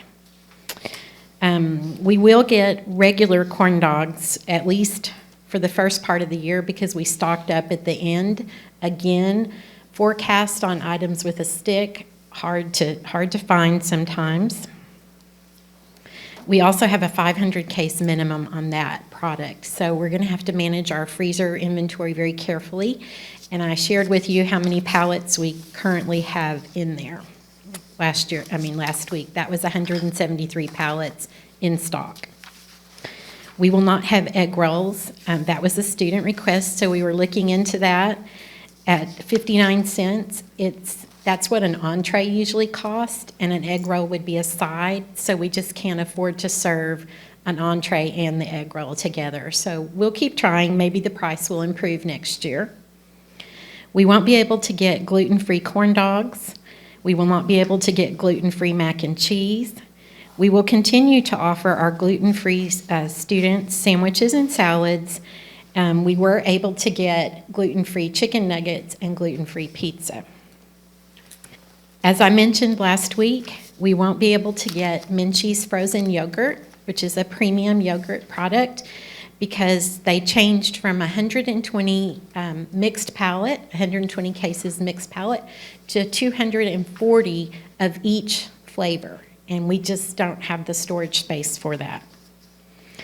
No brown rice was bid, so we expect that we'll be able to serve white rice. We will not have grape juice this next year because the minimum requirement on the winning bidder was 810 cases for a single flavor. The other flavors that we will have will be strawberry kiwi, orange, apple, which is the favorite, and fruit punch will be available. We did have a bottled peach tea. It was a high school item, and we tested it with our high school kids, and they loved it, but it's currently not available. We did not have corn tortillas bid, but the reason we can have the street tacos is mini corn tortillas were bid. So we'll be able to use those to make a little different product. And I think that wraps up this particular bid. There are several pages to this bid. That's something you bring us every year, so it's the main things we wanted the public to know is the challenges you had, and some of the favorite items of some of the students might not be there this year and why. So I appreciate you coming, Ms. Helms. All right, with that said, does anyone want to make a motion to approve? Move for approval. I second. I got it. I second. Mr. Arroyo and Lupita, you're saying second? So, Yes. all right, so I got a motion by Mr. Dindal, a second by Ms. Arroyo to approve this particular agenda item. Is there any other board discussion? Yeah, Ms. Helms, thanks for coming back. We reviewed some of these items last week, and we're noticing that some of what we thought might be favorites were not even included in this menu. We know it's going to be a varied menu this year just on product availability. We see that in the stores now personally, but most people don't realize that in a huge commodity offering like this, we encounter the same problems that we encounter at the supermarket when somebody's out of an item. We just have to wait for it to come back into stock, or wait for the price to come down, or bite the bullet and buy it at a higher price. So just want to make sure we thank you for coming back and talking to us about all the challenges that we have in feeding our kids this year. Just want to make sure the public knew, saw those challenges out front and knew what was happening here too. So thank you. Some of our manufacturers are telling us it may be another 18 months in the commercial world of supply chain issues. We were hoping. Well, thank you for that positive news too, Ms. Helms. Yeah. I appreciate that. I just want people to be aware. Wait, I want you to stay up there for just a second. Wait till we finish your vote. All right, I don't know if I've asked. I've asked for public comment. Yes, sir. Mr. Passetti. So scoot back just a little bit, Ms. Helms. Okay.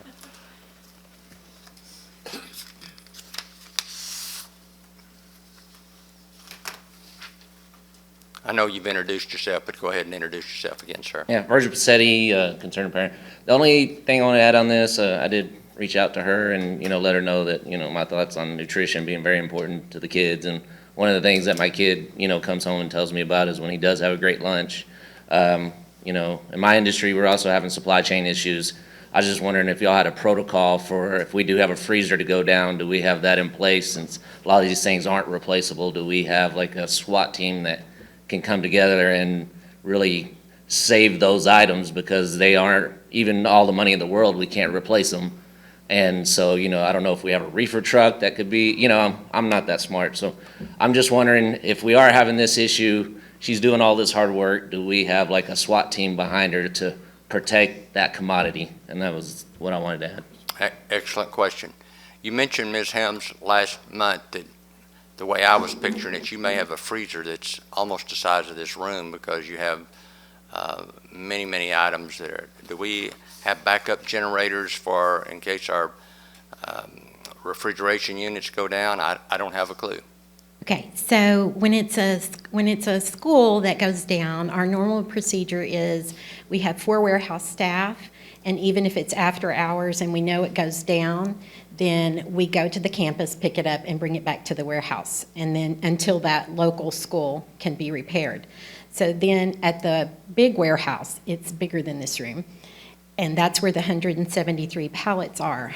So we have, I believe, 8 different units that supply that particular freezer.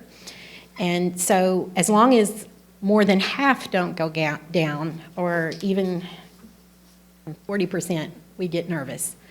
So as long as we keep those operational, we'll be okay. That Monday in May, over the weekend, if you remember, it was I think it was the day after Mother's Day, right around in that time frame. We had a tough day in child nutrition because we had 5 schools go down, and we had 3 of the units in that freezer. And that was significant because if one more went down, we wouldn't have backup. So what we started doing last fall was we started reaching out to what can we do? Where could we go if we had a significant emergency? So we checked on leasing reefer trucks. So a reefer truck would hold about 30 pallets. What we found out was neither Cisco nor Labatt could help us out. They didn't have extras. And the person they referred us to lease one already had them all leased out. And I was like, well, who leased them all? And it was Walmart. So that was an interesting finding as we were looking and researching for what could we do if we had a catastrophe. We also have a gentleman in our department that works in the warehouse that's retired military. So he went to the base to find out if the base could help us out any. The base has 5 slots. And so that wouldn't help a lot, but we're looking for anything we can find. The next place is called PAC, and they have varying slots. So sometimes we've been able to get maybe 20 slots, maybe 10. It just depends on where they are in their production and what point we desperately need people. So those are the things that we've looked at, and that's where we are. And we're not normally stocked, as I mentioned, to the capacity we normally are, but we were concerned about food shortages to begin the school year. Ms. Helms, do you need refrigerated storage space or freezer space? Freezer. Yeah, so if it's refrigerated, you wouldn't need to move it. No, we have plenty of refrigeration right now, and if we had to, the refrigeration unit is much smaller than our freezer unit. Right. If we had to clear out the refrigerator, we probably have about 6 campuses that it would have to be hand moved. It couldn't be moved on a pallet jack, but we could do that. Okay.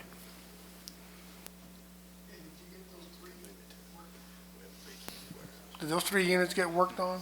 That were out on the freezer? Yes, we did. Did get them fixed? And I got in trouble with Mr. Henry because I did it as an emergency. Well, they needed to be fixed. But, and we watch those very closely. We have a very dedicated tech person in child nutrition. His name is Brad Hill.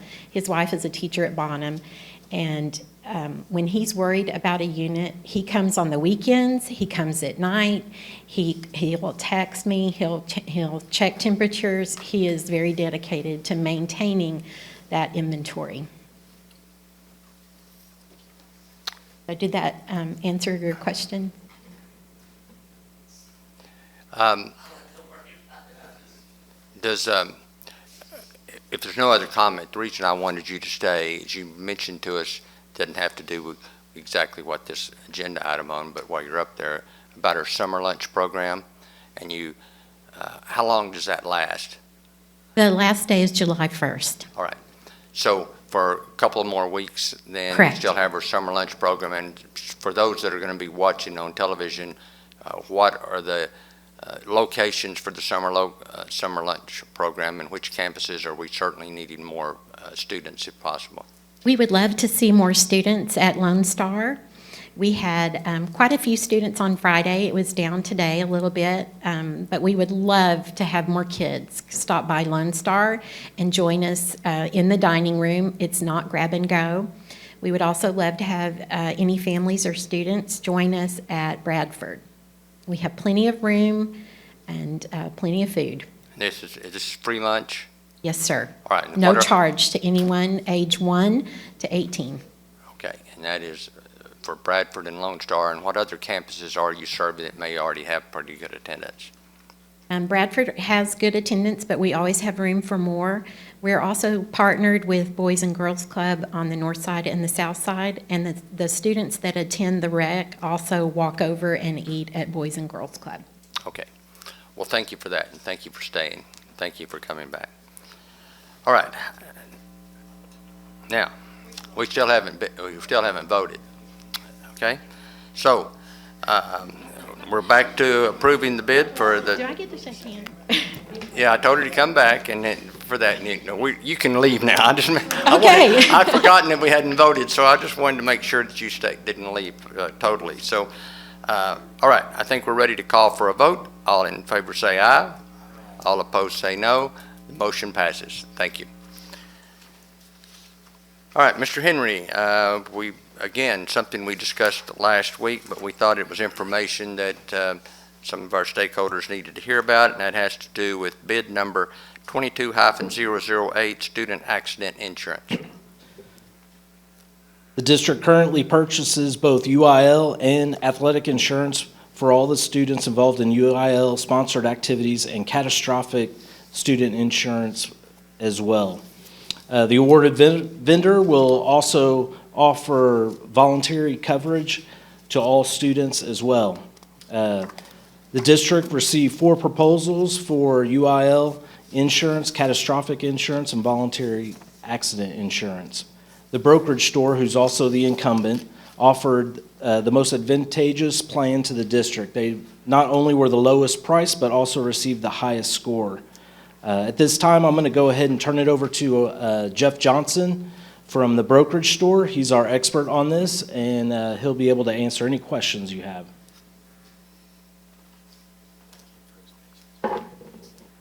Good evening, Mr. Parker, Dr. Lenoff, board members, administration. My name is Jeff Johnson. I'm with the brokerage store. Jason asked me to give you a little overview on how this insurance works. Most of it is for our sports and UIL kids, grades 7 through 12, but we also cover the entire school district when they go on their day field trips and things of that nature. So it covers travel to and from, tryouts, practices, games, etc. The university UIL coverage covers all UIL activities and a few that are not technically UIL, such as 7-on-7 football, if that, I believe that is used here. We do cover that. We have for many years because it's such a common item these days, as is powerlifting and some other items. We can also cover your vocational education kids, ROTC, FFA, that sort of thing. So these plans are designed, and there's 3 pieces of it. These plans are designed to dovetail with parents' health insurance. Back in the day, we all enjoyed that $500 or $1,000 a year deductible. Well, we all know that those days are long gone. I'm sorry. Average deductible is $3,000 to $5,000 a person these days. And so utilizing both mom and dad's insurance and our accident coverage is designed to take the sting out of mom and dad's pocketbook. They may still be on the hook for a little bit, but if you have an ACL surgery, a knee gets hurt, and a shoulder, concussions, or even more serious injuries, we unfortunately have to deal with those also. Then there are benefits there, and we have a good, in fact, a great partnership with the local hospitals and our local orthopedic surgeons that they do take what the insurance is paid combined, and they don't go after mom and dad for the balance bills. So we have a great opportunity also for braces and that sort of thing. We've got a great company called MedX that I also have a contract with, that we're able to, whatever braces a person might need, and a custom knee brace could cost upwards of $1,700. The benefit is $500, and they will take that and will not balance bill mom or dad. So we have 3 parts of this plan again. The first part is the basic UIL coverage. It covers from the first dollar up to $25,000 maximum per accident, has a 1-year benefit period. And then we do also have a catastrophic coverage, which obviously we're talking about very serious injuries. By and large, in the state, we generally have 1 or 2 spinal cord injuries a year. Some of them are permanent, some of them are not. But that's why we have the catastrophic coverage. That covers from $25,000 deductible up to $10 million per accident per student. Our plan also covers, and again, it's my duty to inform you of this, the tragedy in Uvalde would be considered covered as an accident, because it was certainly unforeseeable. And so there are death benefits there. If we have somebody that has an accidental dismemberment, if they lose a finger, hand, and eye, we do see a lot of fastball broken jaws these days. And there's a myriad of other things. About 60% of our UIL coverage accidents are football related, of course. This is Texas. And about 20% of our overall claims are now concussions, which were 0% 7 years ago. But fortunately for us, UIL has stepped in and taken the walk it off, rub some dirt in it mentality out of the coach's hands in some instances. And there's certain specific protocols, especially for concussion, that must be followed. And we have a separate concussion benefit to help them along the way, which means they have a higher doctor visit benefit and also imaging, MRI, that sort of thing. We found that mostly in our concussion protocols, we're talking about time. A professional football player can recover in as little as 4 days from a serious concussion. College, 7 to 12. But we're dealing with our children, our middle schoolers, our high schoolers. You're talking anywhere from 7 to 40 days. And really it's just time. And the hardest part is getting those toys out of their hands. We all love those iPhone 13s, by gosh. But that's the worst thing in the world, because their brain needs to rest. No iPads, no iPhones. They need rest in order to recover quickly, more quickly. Fortunately, you also do purchase, and you have in the past. I assume you're going to continue forward if we're awarded that, and I hope we are tonight. Thank you very much. We have a catastrophic cash benefit, which in case we have a serious permanent injury, paraplegic, quadriplegic, brain death, coma, there's a 180-day waiting period for that, but mom and dad get up to $500,000 in addition to their medical payments. That money goes to them directly because, God forbid, we have a paraplegic. Then we're talking about a $50,000 handicap van. We're talking about a $15,000 wheelchair, widening of doors, special beds, special therapies, et cetera, et cetera. This takes the sting out of mom and dad's pockets because almost every house in our state is not made for wheelchairs and that sort of thing. I know y'all deal with ADA on a regular daily basis here, and we're talking about the same thing, but in the home setting.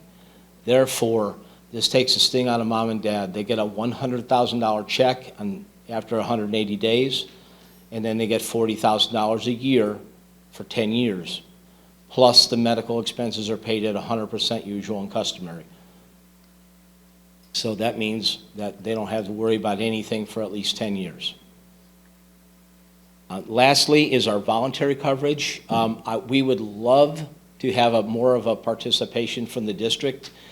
We have, I understand, about 14,000 students. We had 5 kids sign up for voluntary last year in the whole district, 5. So to that end, and we are moving away from the paper voluntary brochures because, let's face it, you know, that when the first day of school they get a mountain of paper, half it goes in the trash can, I'm sorry to say, and some of that is ours. We would like to enhance that by maybe we could do some sort of a blast out with the district. We have a wonderful one-page flyer in English and Spanish with a QR code. Mom and dad could scan the QR code and enroll their kids on their smartphones. It takes about 4 minutes to enroll their child. They can pay with debit card, credit card, and again, policies will start August 1st, so enrollment will start July 1st for August 1st effective date. So if somebody signs up on August the 10th, and whatever day of the week that is, I'm sorry, if they enroll the child online, then the coverage would be effective at 12:01 a.m. the next morning. So if they sign them up at 5 p.m., at midnight, that night it becomes effective. We have school time coverage with or without sports and UIL. If you go without for your grades 1 through 6, it's $30. It's a one-time charge of $30. If they choose full-time coverage, which is 24/7, nights, weekends, and it goes all the way through the end of July 31st of 2023, school time coverage ends the last day of school. And then it's either $117 for school time coverage or $207. It's a one-time payment per year. Varsity Football is available for your grades 9 through 12. And really, you don't need 9 unless they practice or play with the varsity. So if they play with the big kids, then obviously, there's more of a opportunity for injuries. So that is $325. And lastly is a optional dental accident plan, which is $9. These are one-time payments per year, and they're a fraction of what a trip to the emergency room would cost. The best benefit to the district on the voluntary program would be the fact that voluntary plans pay first before mom and dad's insurance and before your blanket insurance coverage kicks in. Okay? So as we go, in summation, we're meant to dovetail, we're meant to complement mom and dad's insurance. If they have insurance, their insurance pays first, we're secondary in line. If they have Medicaid, by federal law, we pay first. And if they have no insurance, which my understanding is you have 55 to 60% of your students are on free and reduced lunch coverage, lunch benefit. So that's kind of an indication where your district and your town stands regarding who does and who does not have the ability to buy health insurance. We all know it's super cost, it's super expensive, and there's a lot of deductibles, co-payments, so even after you purchase it and spend all that money, you have all the deductibles and co-payments you're on the hook for until such time as you max out for the year. So we dovetail with that. We have the no balance billing agreements and contracts with our vendors, with our providers. We have the voluntary coverage, and our benefits go from soup to nuts. Anything from an ambulance ride to an X-ray to a complex imaging, which we all know complex imaging, if you've had an MRI ever, your health insurance always charges that to your deductible. So we pay, obviously we're going to pay first on that. You have doctor visits, hospital visits, surgery, surgical facilities, assistant surgeon, anesthesia, physical therapy, dental benefits, if they're involved in a motor vehicle accident, if you have a bunch of kiddos out going to a field trip for learning and the bus gets hit, well, obviously whoever hit them will be the first in line, and then the district's auto policy would be second and we would be third, but there are benefits there. Automatic death, accidental death benefits, dismemberment, single or double, and for any, God forbid, dismemberment, we have the catastrophic policy pays also. It was my honor when my Roman ISD Westbrook High School soccer team, girls soccer team, was in that terrible accident many years ago, about 12 years ago now. Out of 21 children, we had 2 pass on us. We had 1 lost her arm, and we had 17 go to hospital. So it could happen in a blink. It did happen in a blink. We had a recent El Paso ISD deal out on I-20 about 2 years ago, and it just takes a second. That's why it's an accident. We're not planning for it. We do applaud you for. I was the first person to be awarded this after you purchased it again. The utilization is quite high. We do have quite a bit there. You're consistent with the utilization in West Texas. You're almost the same premium and benefits-wise as Abilene and Odessa. You're a bit higher than Midland. So we did offer a 2-year rate guarantee, and Mr. Henry really negotiated the heck out of it. And we were able to give you a maximum on the years 3 through 6, a maximum cap of no more than 8% increase per year. That's a maximum. If losses continue on, we hope they do moderate some. They are quite high. We're averaging 90 to 94% in the last 5 years on loss percentage versus premium. The way insurance companies work is they want to see about 70%. 65 to 70 is ideal. 70 to 75, 80 is a little rough. Anything above 80 is very difficult. And so we have been forced to raise premium a bit, but we are delighted to work with you. It's been my honor to work for you for a decade, and I certainly hope to continue that for another 6 years or more. May I answer any questions? Anyone have questions for Mr. Johnson? Jason brought him. We had a lot of questions last week, and yes, sir. So Jason brought the man that has all the answers. So you. Well, that would be my wife, sir, but she lets me speak in public on occasion. Hi, I have a quick question. Ma'am? And you may have answered it, I'm sorry if I missed it, but does this cover accidents on the way to and from school? The UIL coverage? No, I'm sorry, the regular coverage. The voluntary coverage? Yes, the voluntary coverage. It does. Okay. It does, to and from, an hour before school, an hour after. Awesome, thank you. And then full-time, of course, is 24/7, nights and weekends. So if they're in a car wreck on Saturday evening, that's an accident covered. Bee stings, that sort of thing. We had a rattlesnake bite in Kennedy this year. Baseball kid put his hand in the wrong spot. Anything else, folks? Well, I can say my wife and I bought this coverage for our kids when they were in. 3 times we used it. 2 boys in off-season football at different times had slap injuries, tore the labrum in their shoulders in off-season.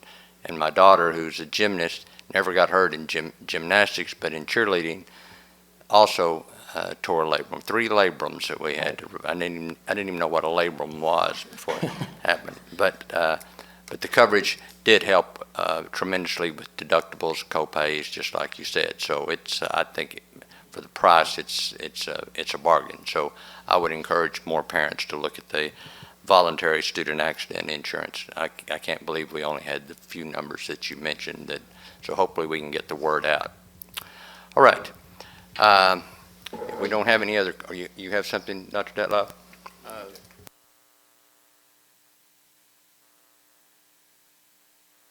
Yeah. Okay. I just wanted to see if you had a question. Oh, no, sir, no. Okay. Well, then we'll go forward with continue with our accident insurance. Do we have a motion to approve?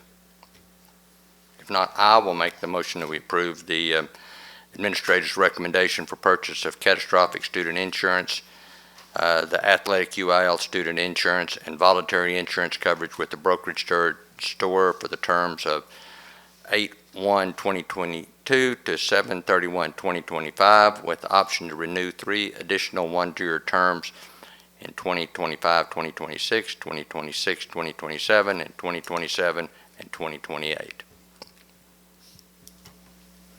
Second.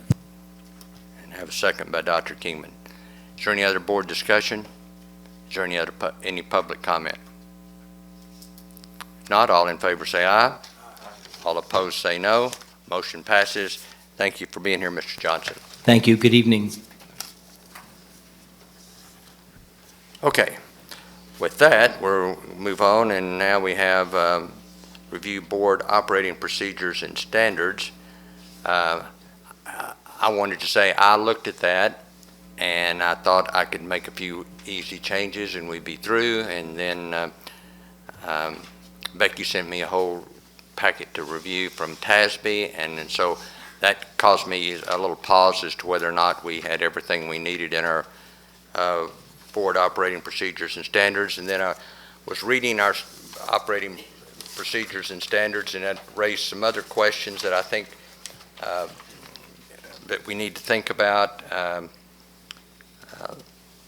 that determine if we want to keep it in our standards or not. So I'm going to, my request would be that we move this 1 month, allow me to kind of get a memo out to the board of some of my thoughts and questions to see if we want to vote on it as is or make some amendments or even get some information from TASB on the best way to handle it. So if the board doesn't mind, I would say that we move this to July.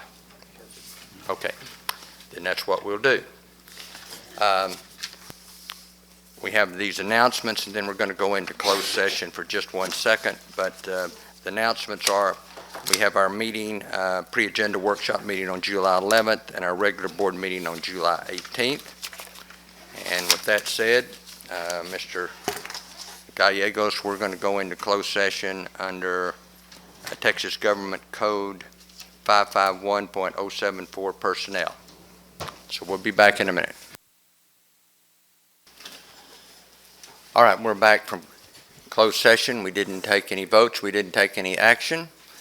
And unless anyone has any objection, we will now adjourn our meeting. Thank you for being here.